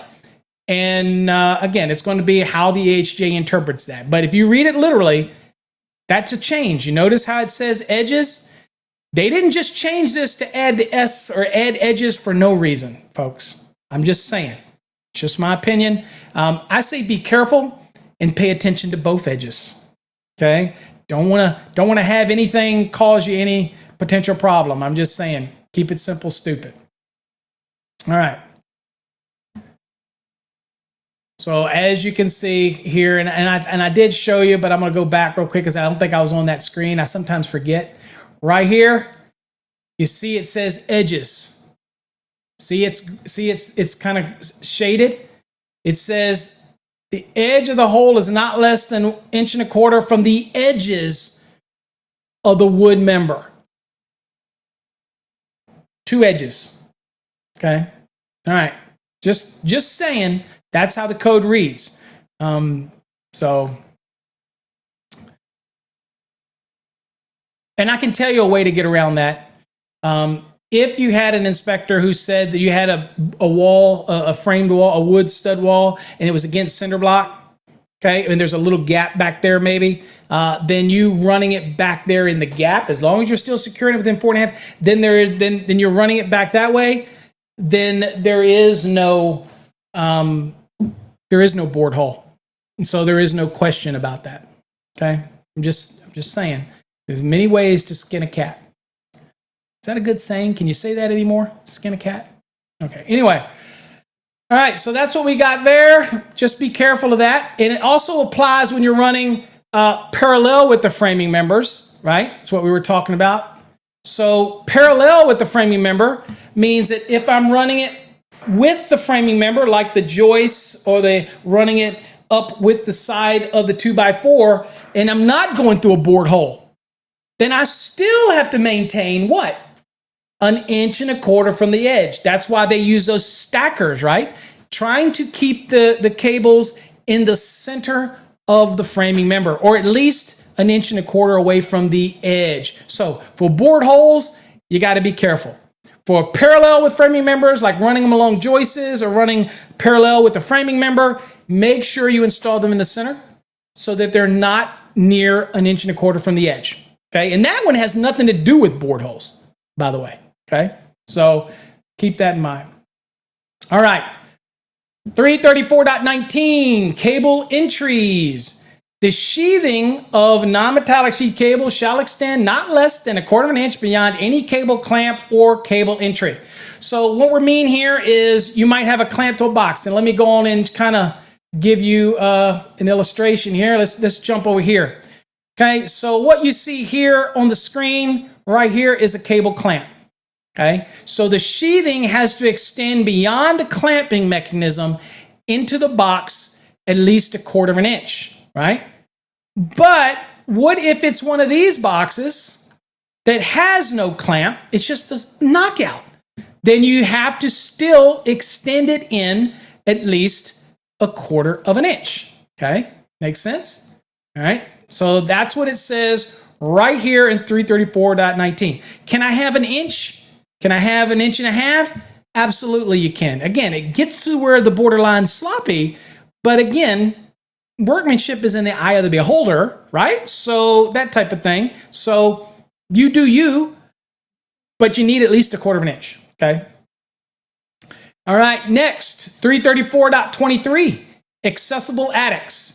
Says the installation of cable in accessible attics or roof spaces, and again, the key here is accessible attics, whether it's through a scuttle hole or through a set of pull-down stairs that are permanent, or just something where you just take a ladder that's portable and you pop the hole open and get up in the attic, okay? Then the installation of the cable has to comply with 320.23. Now, of course, 320, folks, is AC cable. But rather than be redundant and regurgitate it, the code sends you there, does the same thing for MC cable. It sends you there for MC cable as well, sends you there for non-metallic sheath cable. And of course, that's where all the rules are found in 320.23. So we'll go look at those. We'll click on it. So even though this may say type AC cable in this space, because it was referenced here by 334, just forget that it says AC. This is going to apply to NM cable as well. And it says the AC cable, in our case, the NM cable, in accessible attics or roof spaces shall be installed as specified in 320.23 A and B. All right, so let's look at A. Cables run across the top of floor joists and framing members. So running across, you go up into the attic, you come above into the attic, and it's say you have pull down stairs, or maybe you have a portable ladder, and you go and you poke open the little access scuttle hole, right? That's what I have in my house. I had a little scuttle hole, all right? And my ceiling's like 18 feet, so I have to use this massive ladder just to get into my scuttle hole. Okay, so it says, we'll run across the top of framing members, again, running through the attic, and how many guys have seen that all the time, running all over the attic? It says, we're running across the top of framing members or across the face of rafters or studding that is within 7 feet of the floor, okay, so up 7 feet, or horizontal space out 7 feet. The cable shall be protected by guard strips that are at least as high as the cable, okay? So if I'm within 7 feet, what am I going to do? In this case, I'm going to have, so this is normal access. I'm going to make sure that I put 2x4s maybe, and I'm going to run the NM cable beside the 2x4. That's the protective guard strip. So if you step on the 2x4, you're not going to step on the cable. That's the whole thing. A lot of jurisdictions will make you sandwich it so that there's a 2x4 or so on either side of the cable, so that when somebody's stepping around that access hole, right, that they can't step onto or damage the non-metallic sheath cable. And it goes out what? Horizontal 7 feet and goes up 7 feet, okay? Now, it goes on to say, the cable shall be protected by those guard strips, and they have to be at least as high as the cable. Well, obviously a 2x4 is fine. It's thicker, right? It's not exactly a 2x4 anymore, but it's going to be adequate. They do make guard strips, but most people just run 2x4 protective strips right beside the cable in that area. Now, check this out. It says, where this space is not accessible by permanent installed stairs or ladder, i.e. scuttle hole, portable ladders, okay? Then it says, protection shall only be required within 6 feet of the nearest edge of the scuttle hole or attic entrance, okay? So, access by permanent steps, pull down steps, 7 feet. Think of this as an all-encompass umbrella, if you will, of space. 7 feet out and up, just a big old space, okay?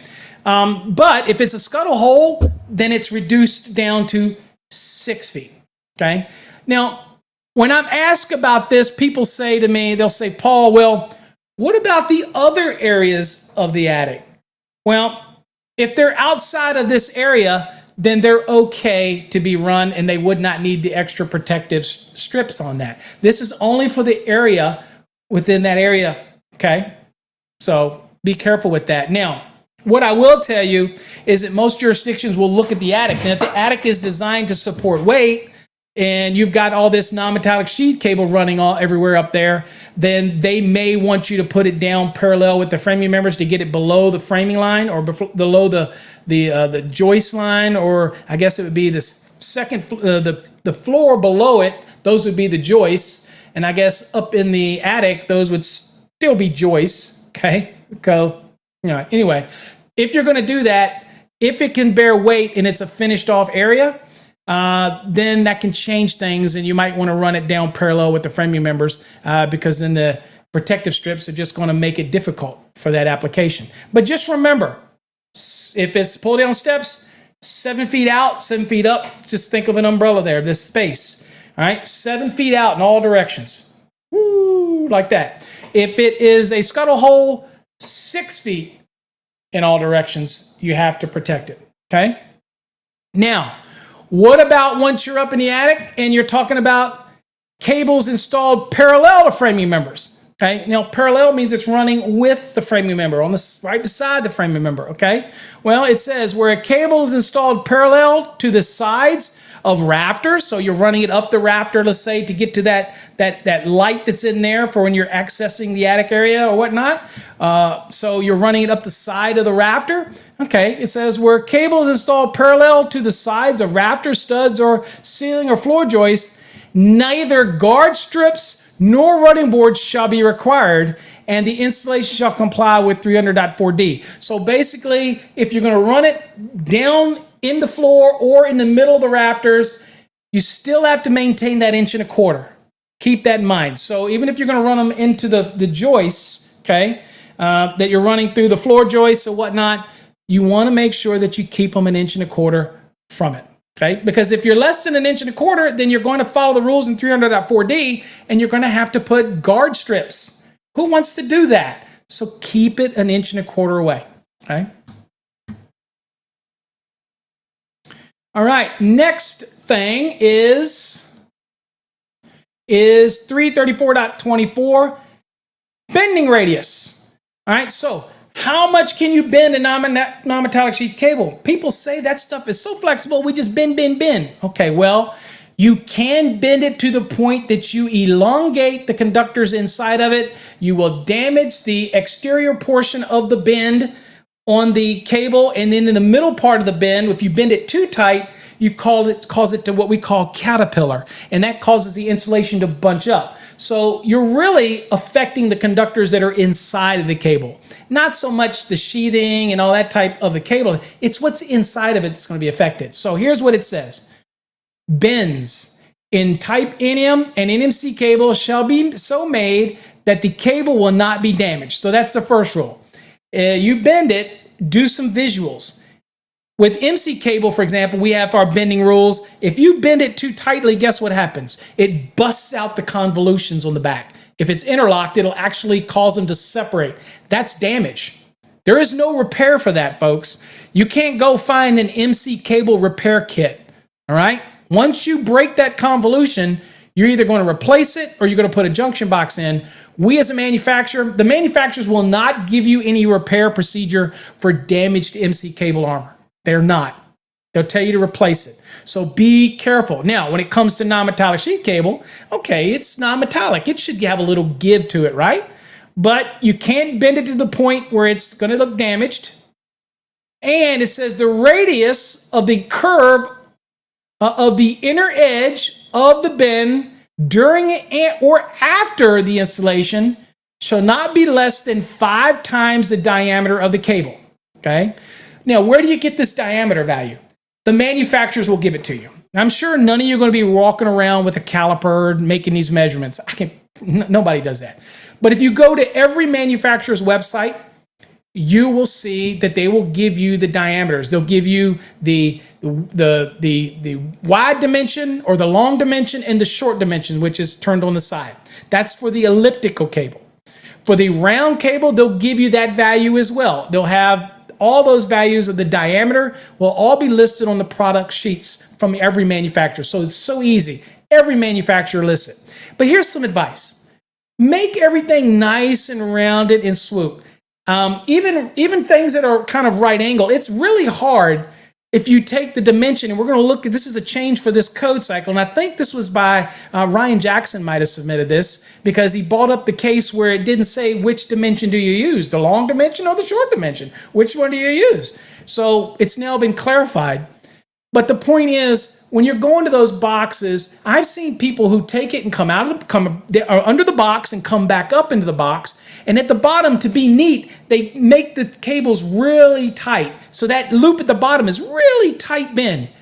Chances are that's going to be what? Tighter than 5 times the diameter. And that means it's going to be stressing out. You have to at least maintain 5 times the diameter. Okay? So you go to the manufacturer. You find out what the diameter is, and I'll show you which one we use here in a second, and you simply multiply that by 5, and now you have to make sure that the radius, okay, and that's from the center arc out, kind of thinking about bending it around a baseball or something like that, or a soda can. That's your radius, okay, and radius is the center out like a ball. The center out is the radius, okay, circumference is all the way around. Diameter is all the way across, right? So we're talking about center out, kind of the pivot. It's like wrapping it around the ball. Make it nice and smooth, okay? Now, which dimension do you use? All right, so this is what is new for 2023. Right here, it says for flat cables, and that's elliptical, like 12-2, 10-2. They even make 14 with the 14.3 now that's totally flat, like elliptical, instead of just the round plexed version.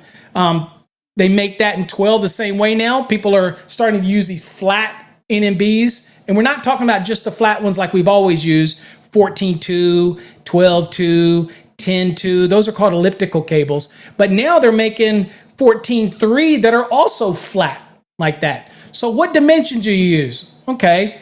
In order to multiply by the 5 times, it says for flat cables, it says the major diameter dimension of the cable shall be used to determine the bending radius. So on a flat cable, you have 2 dimensions. You have the flat dimension, and then you have the short edges, okay? And so the major diameter is the bigger diameter. So you're going to use the flat side, not the edges, to do this. And you simply take that value, multiply it by 5, and that is your maintained minimum bending radius that you have to maintain. Just don't bend it really tight. Be nice and smooth in your turns, okay? It's okay to be loopy when it comes to the NM cable, all right? All right, next, getting in now into where people make mistakes. We're talking about securing and supporting. Okay, so 334.30, remember .30 in most of your code cable articles dealing with securing and supporting, okay? As well as many of your raceways, it's 30 is dealing with securing and supporting. All right, non-metallic sheath cables shall be supported and secured by staples, cable ties listed and identified for securement, and I think most of them you'd buy at Supply House are going to be anyway, and supports or straps, hangers, or similar fittings designed and installed so as not to damage the cable. Okay. Now, something was brought up in a recent meeting. We had a NEMA meeting, and it was brought up about people wanting to think about, should we start requiring insulated staples? Now, I chimed up and said, I don't think so. I don't think it should matter. An installer should know how to do it right. You know that you don't drive that staple to hammer the NM cable and embed it into the wood. You only have to put the staple in enough to keep the NM cable in the center of the actual framing member. You don't have to drive it home, folks. In fact, you don't even have to drive it. It doesn't even have to touch the NM cable, okay? But, at the end of the day, it's just there to hold it in place. So it was asked, should we put a code proposal in to require insulated staples? Well, it might be a great thing, but again, at the end of the day, if you know how to install a staple, it shouldn't matter whether it's a metal staple or it's a insulated staple. It really shouldn't matter if you know what you're doing. You have enough skill, then it shouldn't be an issue, right? All right, again, we can't fix stupid, but we can, I guess, mitigate it as much as possible. All right, so let's keep going on this now. Now, it does say that we have to support it and secure it at intervals not exceeding 4.5 feet. Okay, so AC cable is 4.5 feet. NM cable is 4.5 feet. MC cable is 6 feet. Okay, in general. Okay, if you're running vertical, then and you're of a certain size, then you can actually go 10 feet for MC cable in a vertical application. But we're just talking in general, it would be within 6 feet for MC cable. So 4.5 feet. So every 4.5 feet, we're going to secure it and support it. Okay. Now, keep in mind that if the NMB or NM cable running through board holes or through framing members or even through metal studs, as long as they got full grommets in there, covers the entire punched hole, can't use those half grommets, full grommets. Okay, if you're using metal framing members, metal studs, as long as those studs, and typically they'll be 16 inches on center anyway, but as long as those studs aren't more than 4.5 feet apart, as you run that NM cable through those framing members or board holes, it's considered supported. It's fine, okay? Not gonna have to do anything additional for that. All right, it also goes on to say that you have to do what? Every 4.5 feet, and you have to secure it within 12 inches of every cable entry into enclosures, such as outlet boxes, junction boxes, cabinets, or fittings. Okay? So that's the first golden rule. Now, we'll look at something a little different here in a second, but that's the first golden rule. So, NM cable supported every 4.5 feet, and it's secured within 12 inches of every what? Outlet box, junction box, cabinet. Okay? So, in doing so, could I secure it at 10 inches? Absolutely. 8 inches? Absolutely. 6 inches? Absolutely. It just has to be within 12 inches, okay? So, 12 inches all the way back to 1 inch from the box. As long as you put that securement in there, staple, cable tie, strap, whatever, then you're going to be fine, okay? And then you can go 4.5 feet to the next one, okay? All right, so it says the cable length between cable entry and the closest cable support shall not exceed 18 inches, okay? All right, so let me explain this one because this is where people people like to do loops. They call them service loops. So they come to a box and they bring the NM cable in, all right? Now, the strap, the staple, we'll use staple, keep it simple. The staple has to be within 12 inches, right, of the clamp, okay? Well, that amount of actual cable between that staple and that actually point of entry into the box, that amount of cable can't be more than 18 inches. So you can't have these big, massive loops going on, okay? It says from the closest cable support, so let's say we put one at 12 inches from the box, from the cable clamp, I can only have 18 inches of actual cable, and it's measured along the cable, folks. You measure it along the cable. I can't have more than 18 inches there. If you're one of those installers who likes to put the big circle loops there, and it's more than 18 inches, then that's a violation of the code. Okay, you can't have more than 18 inches there. Okay. And then the last one that we tend to see a lot with this is this one right here, is flat cables shall not be stapled on their edge. You know, electricians sometimes get in such a big hurry, stapling. I actually did an inspection here in Texas on a job. It was out in the county, so they knew they didn't have to get any inspections. I literally walked that job, and I could probably count 50 times where they actually stapled the NM cable on its edge. It clearly says you can't do that in the code. You want to know why? Because in a non-metallic sheath cable, you have two insulated conductors, and typically you have a bare conductor. So when those two cables are on top of each other, that's why we do a crush and impact test in UL 719 and UL 2556. If you staple it, it will cause those conductors to crush into the actual bare conductor. Even though it's encased in paper, it doesn't take much to crush this down and cause damage inside of it. Okay? So, regardless of the fact that the code says you can't do it, there's legitimate reasons why you should not staple it on its edge. But people get in a hurry and they start throwing up these things, and sometimes they staple it on the edge, and they rightfully should be called out for that. That is potentially damaging the cable assembly. Now, I know what you're saying. We got arc fault devices. We can detect it. Who the hell wants to try to find that in a wall after the sheetrock's already up? Not me. I don't want to have to explain to the owner why I got to cut your sheetrock.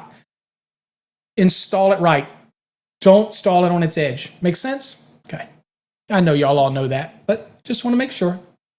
All right, now, it says sections of cable protected from physical damage by raceway. Check this out, folks. Shall not be required to be secured within the raceway. We have tons of people that say, wait a minute, how are you going to secure it if it's inside of a raceway? Well, you don't have to. Okay? Obviously, it's not moving anywhere. It's staying in the raceway. And obviously, when it comes into the box, we don't have to worry about abrasion because it's opening straight through a fitting into the box. You just have to make sure that your sheathing extends how much? 1/4 of an inch into the box. We covered that earlier, right? Okay. And I always like to see if there's any images, but they don't. Okay. Next, let's talk about horizontal holes through holes and notches. Okay, so we were talking on, but now we're specifically talking about what happens when we run horizontal through the framing members and things like that. Okay, well, it says, in other than vertical runs, obviously this is horizontal, so it would be other than vertical run. That makes kind of all the sense in the world, right? It says, cables installed in accordance with 300.4 shall be considered to be supported and secured where such supports does not exceed 4.5 feet intervals, and the non-metallic sheath cable is securely fastened in place by an approved means within 12 inches of each box, cabinet, conduit body, or other non-metallic sheath cable termination. What does that mean? Okay, folks. So I got a box. I come up with my NMB up from the box vertically, and now I'm going to turn and go horizontally through my bored holes. So as long as before it goes through that bored hole, as long as it's secured within 12 inches, okay, of that box, now I can continue to run it through those horizontal holes, As long as those bored holes, again, give me at least 1.25 inches from the edge of the framing members. We covered that earlier. That's why it makes a reference back to 300.4. As long as I do that, guess what? Then it's considered supported. And as it's running through those bored holes or running through those punched holes in metal framing members or through notches in those framing members, as long as you have grommets, if it's metal, remember that, then it's considered secured and it's considered supported. I don't have to do anything until I do what? Till I get to the point where I come out of the bored hole, then I have to turn and go vertical down the stud to that box. And then what happens? I have to make sure that I have a securement within what? 12 inches of that box, right? It's fairly simple to think about the concept, right? Now, I want to talk about one application for boxes where you would have to secure it closer than 12 inches, okay? And so that one is going to be an example right here, and let me share that with you. And let me go right here. So see this box right here? So this box right here is a box that requires, because this is a box that is 4 by 2.25, and you do have an allowance for this box that if it doesn't have any clamp on it, notice there's no clamps in this, it's just you knock the holes out and you push the cable in it, then that's required to have securement within 8 inches. So if there was a clamp on this box, then you could go up to 12 inches. But if there's no clamp on this box, and this box is a 2.25 by 4-inch box, just a typical nail-up box with no clamp built into it, just punched out holes, then I have to do what? I will have to secure it within 18 inches, okay? And that's where you're gonna get it right here in 314.17 B2 under the exception. And why is that an exception? Because in 314.17 B2, it says that all cables have to be secured to boxes, except when they run in raceways, of course. Well, if the box, in that exception, it says, oh, but you know what? If it's one of those 2.25 by 4-inch, like a nail-up box with no clamp built into it, just a knockout hole, then guess what? I need you to put a securement on that cable within 8 inches. Now, if that nail-up box happens to have a built-in clamp, and you've seen them, they got this like little V in there that actually secures the cable to the box, then I could go up to 12 inches, okay? But if it's just one of those Carline boxes that you knock the holes out in it and you put the cable in it, then I have to secure that cable within 8 inches, okay? Make sense? All right, so that's what I wanted to show you, again, before we went away from that. Okay, now let's talk about unsupported cables. Yes, I can run non-metallic sheath cable unsupported for certain applications, right? So it says non-metallic sheath cable shall be permitted to be unsupported where the cable, number one, is fished between access points through concealed spaces in finished buildings or structures, and supporting is impracticable. Now, this is not something that you're going to do during construction before your CO, before it's all finished. This is if you maybe made a mistake and now the building finishes up and I have to go in and pop a hole and fish something down the wall. Okay, then I'm going to allow you to fish it down, okay? In a finished building, I need to get that cable there, then I'm going to allow you to do that and you wouldn't need to support it. Now, of course, it's going to be connected to the box, right? But I'm able to actually fish it unsupported down that wall, okay? Or through that concealed space.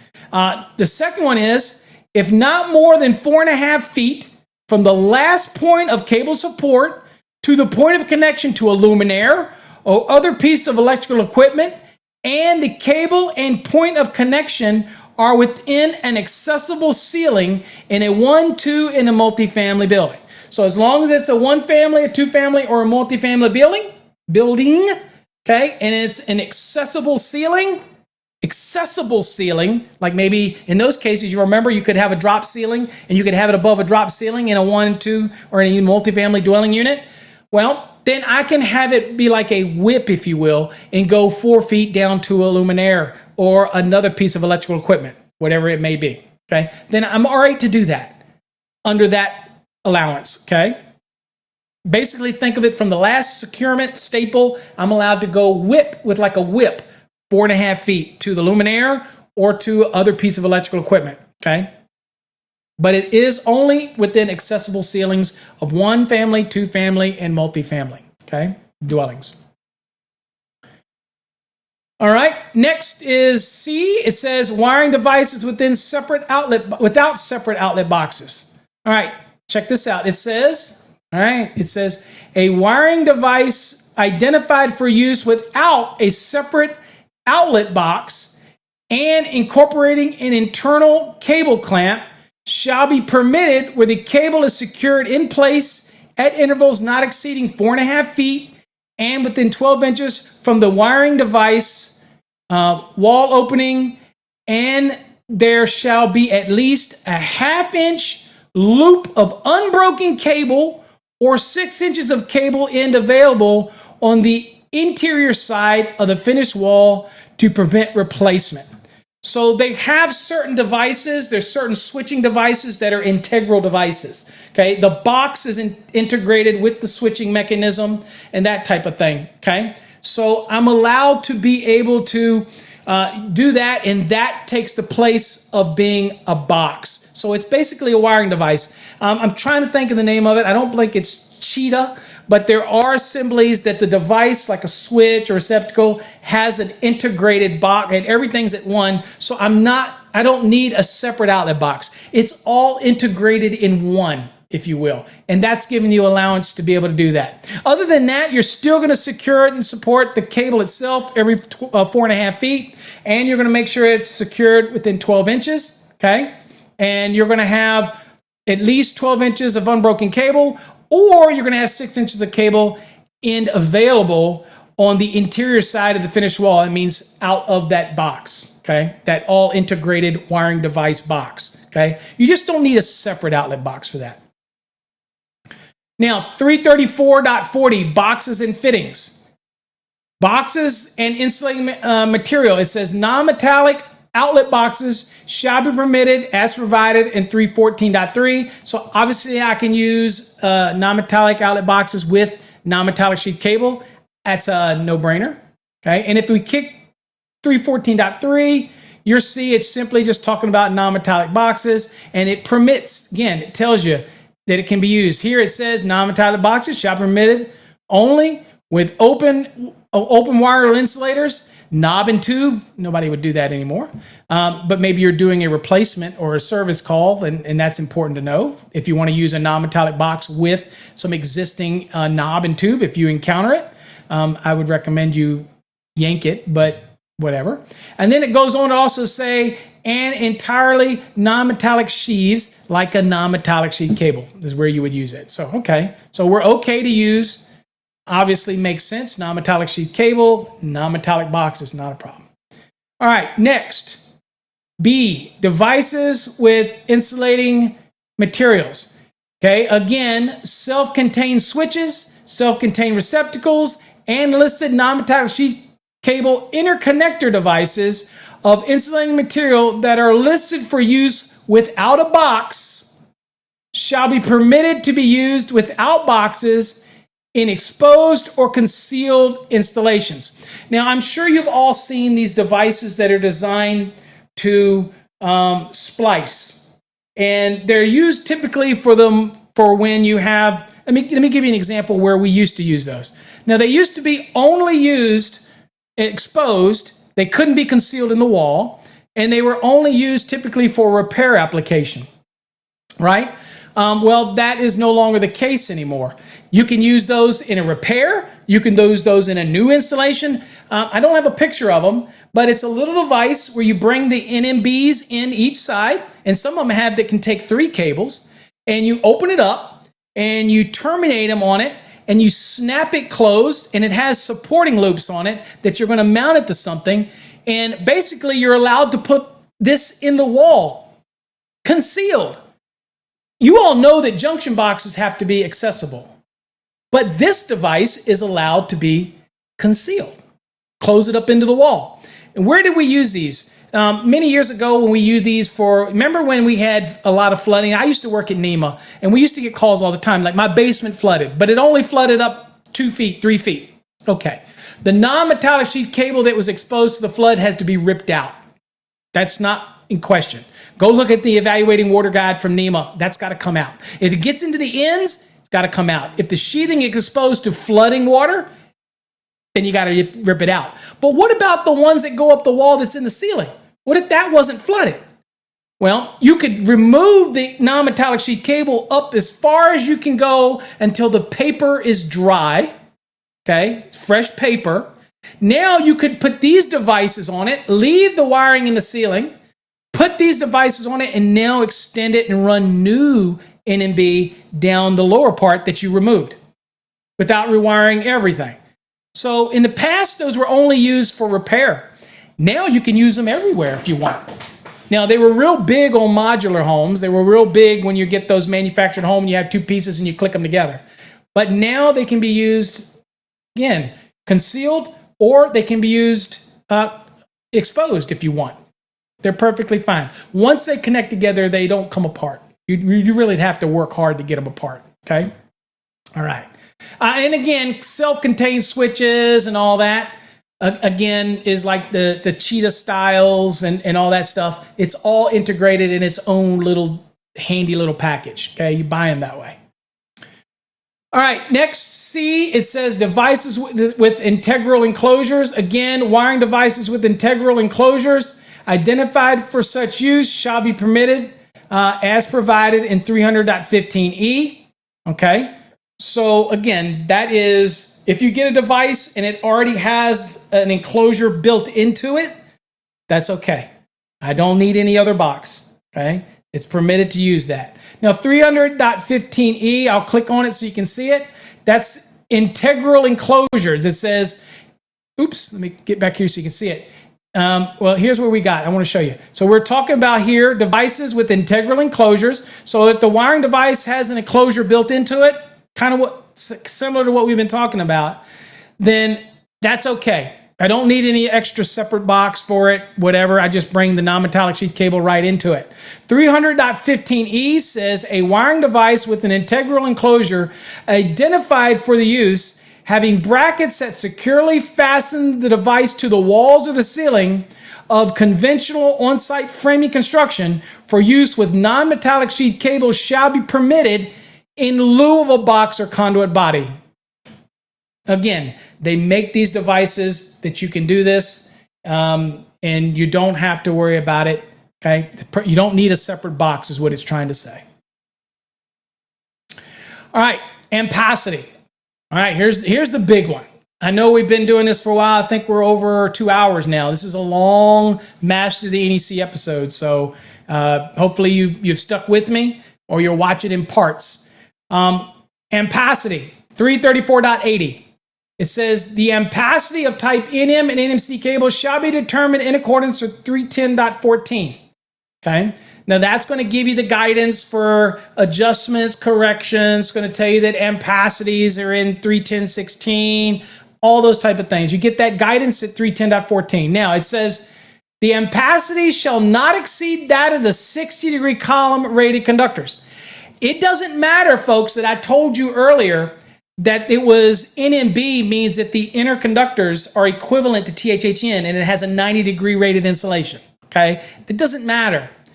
It can exceed 60 degree. However, you might run into occasion where you're putting it in thermal insulation, or you might be bundling it together. Then that 90 degrees is going to be beneficial, at least for adjustment and corrective purposes. But at the end of the day, you can't exceed the value of the 60-degree column for that non-metallic sheath cable, okay? So only reason we're using the 90 is to make sure that we don't have a conductor after the adjustment or correction that may be less than what's in the 60-degree column. That would be a problem, wouldn't it? So that's why we do adjustment and corrections, to make sure the conductor is still good for its application.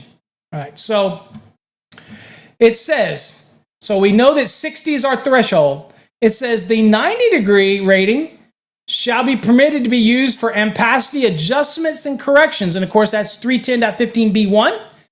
and 310.15C1. Okay, C1 being for the number of current the conductors that exceed 3, and then of course the current carrying conductors that exceed 3, and we're looking at 310.15B1, and that is for the ambient temperature. Okay, to where this is located. All right, so the 90-degree C rating shall be permitted to be used for ampacity adjustment and correction calculations, provided that the final calculated ampacity does not exceed that of the 60-degree rated conductor. So let me give you an example because people get confused with this. If I have a conductor that's rated 15 amps, and now I'm going to put it in a situation where I have an adjustment or correction, I can use the 90. So this is the 60. I can use the ampacity value up here at the 90. Then I apply those demand factors to it, or those correction and adjustment factors, I should say. Then what happens is the ampacity was up here starts to drop.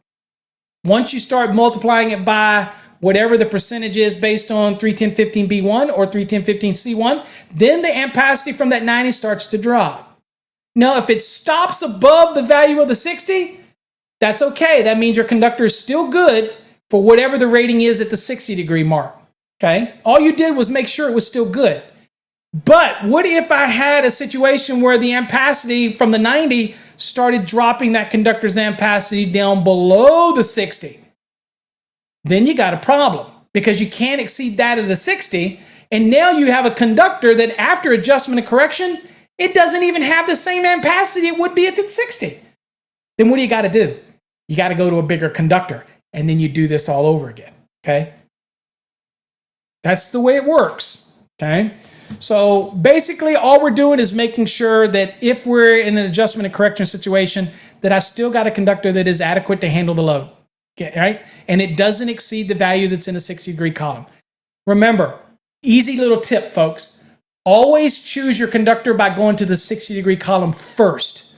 Then do an adjustment and correction from the 90 and see if your 60-degree selection is still okay. That's how you should really do it. All right? All right, so there we go. Now it says the ampacity of type NM and NMC installed in cable trays shall be determined in accordance with 392.80A. So if you are going to stick non-metallic sheath cable in a cable tray, right here it's saying, guess what? I need you to go up to 392.80A, and there's going to be some rules there when you're trying to find the ampacity for those cables in a cable tray. And it's going to talk about spacing and placement and all this kind of stuff there. But that's giving you directions to go up there if you're putting it in a cable tray. And you remember what I said earlier? You can't put NM cable in a cable tray unless it's evaluated for use in a cable tray and it has a marking on it that says it's for use in a cable tray. Okay? Still a rare application, but could happen. Okay? All right.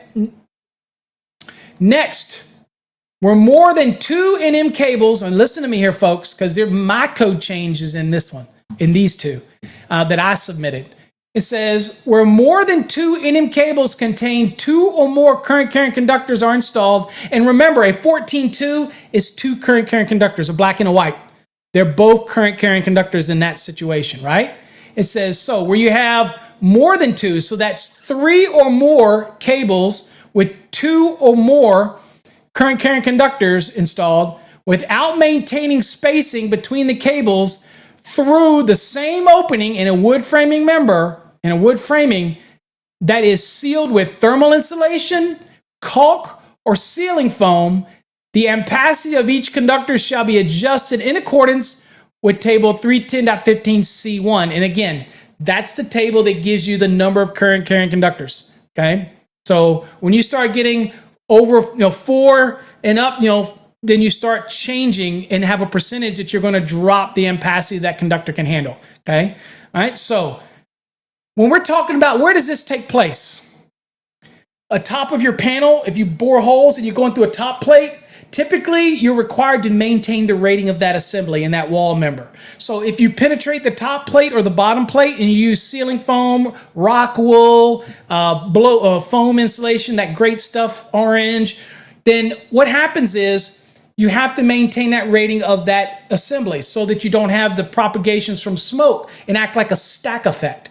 So you have to seal it back off. Now that doesn't apply horizontally in this situation. This is a vertical application, up and down through penetrations, right? But it really is anywhere that you would have a penetration that would allow migration or combustibles in 300.20, right? So basically what we want to know is if I bring non-metallic sheath cables through a bored hole and I spray foam in it, and I've got more than 2 of them through that hole, then I'm going to affect the ampacity of that conductor, okay? Now, I won't get into the math, but good news is this. As long as you don't have more than 4 14.2s or 4 12.2s or 1 14.3 and 3 14.2s or 1 12.3 and 3 12.2s or whatnot, as long as you don't have more than 9 current carrying conductors, even after the adjustment that has to take place in 310.15C1, you're still going to have a conductor that can handle the ampacity, whether it's 15 amps or 20 amps. So count, as long as you don't have more than 9 current carrying conductors in 12 gauge, 14 gauge, you're not going to be a problem, okay? The moment you go over that, then you have a problem. And you're going to have to either increase the size of conductors or separate out your cables a little more through more bored holes.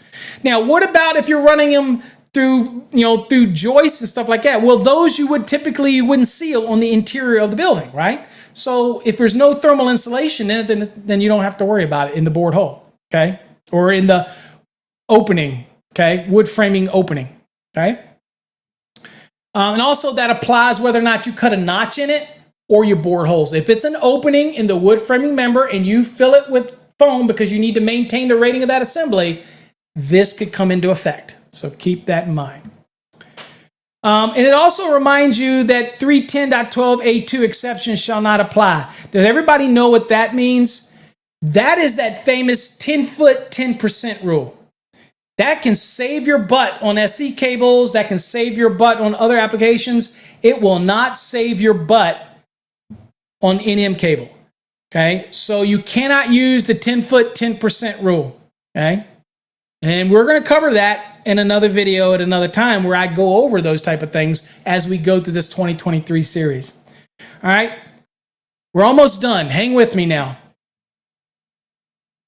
Next, okay, so you can't use this one right here. Go look it up in your code, 310.14A2. That is a 10-foot, 10% rule. That used to be 310.15A2, I believe, and it got changed in the 2023 edition. All right, now, where more than 2 NM cables containing 2 or more current carrying conductors are installed in contact with thermal insulation without maintaining spacing between cables. Now, this could come into play if you're running them down the wall on an exterior wall where you're re-insulating. This can come into play. So, where you're running what? More than 2 cables with 2 or more current carrying conductors installed in contact with thermal insulation without maintaining spacing between cables, the ampacity of each conductor shall be adjusted in accordance with 310.15C1, and that same allowance for the 10-foot, 10% can't be applied. Okay? It might save your butt in other types of cable assemblies, but it ain't going to save your butt here. You can't use it. Okay? And they really don't have an illustration. I was hoping they had an illustration. Okay? Now, the code change that was my proposal, folks, where this was mine right here. And I wanted it to match what it was up here. It didn't make sense that you couldn't do it. You could do it here, but you couldn't do it here. So we wanted to make sure it was in both of them that limited that. Okay, so that was the code change that we had for that. All right, construction. We go through this really quickly and we'd be done. You're not going to spend a whole lot of time in part 3. You're just going to buy the products. The manufacturers will do the construction. The outer cable sheathing of non-metallic sheath cable shall be non-metallic material. It's typically extruded PVC. 334.104, the conductors. It tells you that the 600-volt insulated power conductors shall be size 14 through 2. So you know that you can only buy non-metallic sheath cable in sizes 14 gauge up to 2 gauge. That's the only range of the product. All right, and that's for copper. It can be 14 to 2 gauge for aluminum or copper clad aluminum conductors. Okay, so they make NMB.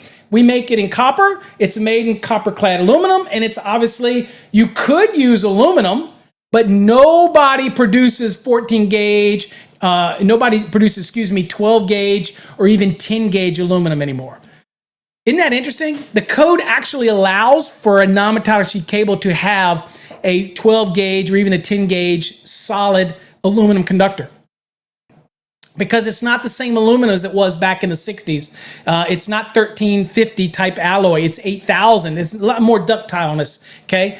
But nobody makes it because the stigmatized issue of the late 60s and early 70s that we had with 1350 aluminum. So nobody wants to try to do it, but you could if you wanted. It's clearly states here that you could do it, 12 through 2 if you wanted, okay?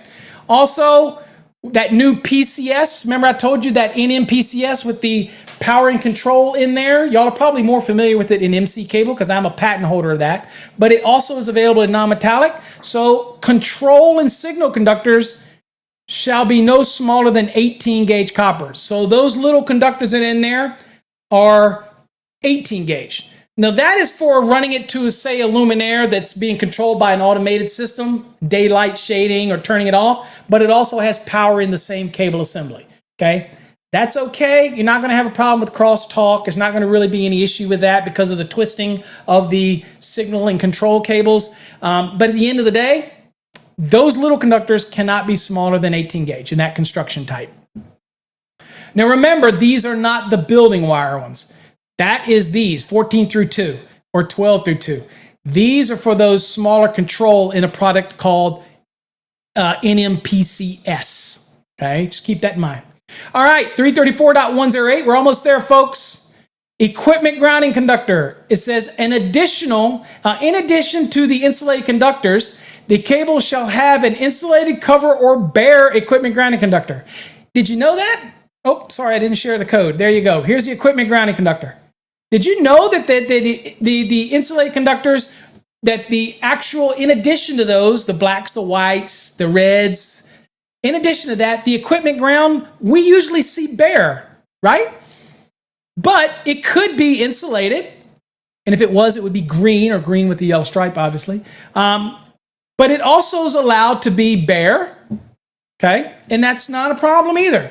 But typically, most manufacturers are going to use bare. We're not going to put insulated in there. Why? Because it costs money for additional insulation. It's not necessary. Okay? So, again, this kind of shows you that it can be insulated, covered, or bare. Insulation. It says the insulated power conductors shall be one of the types listed in table 310.41. So those conductors that are inside of it, okay, 3-4, are typically going to be one of the type in here, and I'm telling you what they're actually going to be is they're typically, let me see if I can't close this thing down.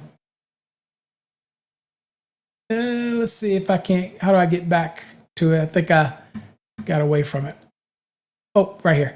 All right, so typically, let me tell you what you're going to see in NMB. Typically, you're going to see TW or you're going to see a THHN equivalent. But it doesn't have to have the nylon on it, okay? Because you're not pulling it in a raceway, you're not using it for protection or to lower the coefficient of friction during the pull, okay? So basically, did you know when we test that THHN anyway, we have to take off the nylon when we do the water tests? Did you know that? So anyway, so in this case right here, it would be equivalent to THHN, but it just wouldn't have that nylon covering on it, okay?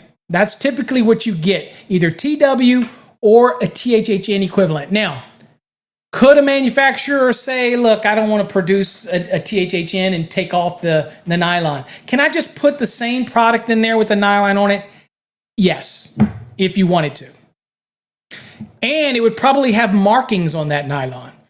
Because typically the reason that you don't have any markings on the conductors that are inside of non-metallic sheath cable is because there's no nylon for them to apply the markings on it or the numbering, and they don't have to. So that's why typically there's nothing marked on those conductors, which also means that you can't strip those conductors out and use them outside of that cable assembly. Why? Now, of course, you can use small pieces inside of a junction box for pigtails because it's still part of that cable assembly's total installation. But I couldn't pull those conductors out of it and then put them in a raceway. I couldn't sleeve them in, let's say, greenfield or FMC or liquid tight flexible metallic conduit or liquid tight flexible non-metallic conduit, say outside from a disconnect over to an air conditioning unit. You're saying, nobody's looking. I'll just put a piece of NM cable in there. No, that's a wet location. Any raceway outside or raceway outside underground is a wet location. So you can't use NMB for that. Well, that's okay. I'll just strip out the conductors. You can't do that either because none of those conductors are marked. And the code requires the conductors to be marked. That's a problem, right? So keep it in the sheathing and use it in dry locations only. That's the moral of that story, okay? All right, and it says right here, you'll notice that it says that the conductor's insulation shall be rated 90 degrees C. So that's where you get the NMB. See down here in the informational note? It says type NM and NMC cable identified by the markings NMB or NMCB meeting this requirement. That's what the -B means. It's just simply to let you know that those conductors inside of that cable, the insulation's rated for 90, even though you just saw a minute ago that we still can't exceed the 60. But thank goodness for that 90 for adjustment and corrective purposes. Okay, so that's why it's there. So if you didn't know what the -B means, now you do. All right, the sheathing.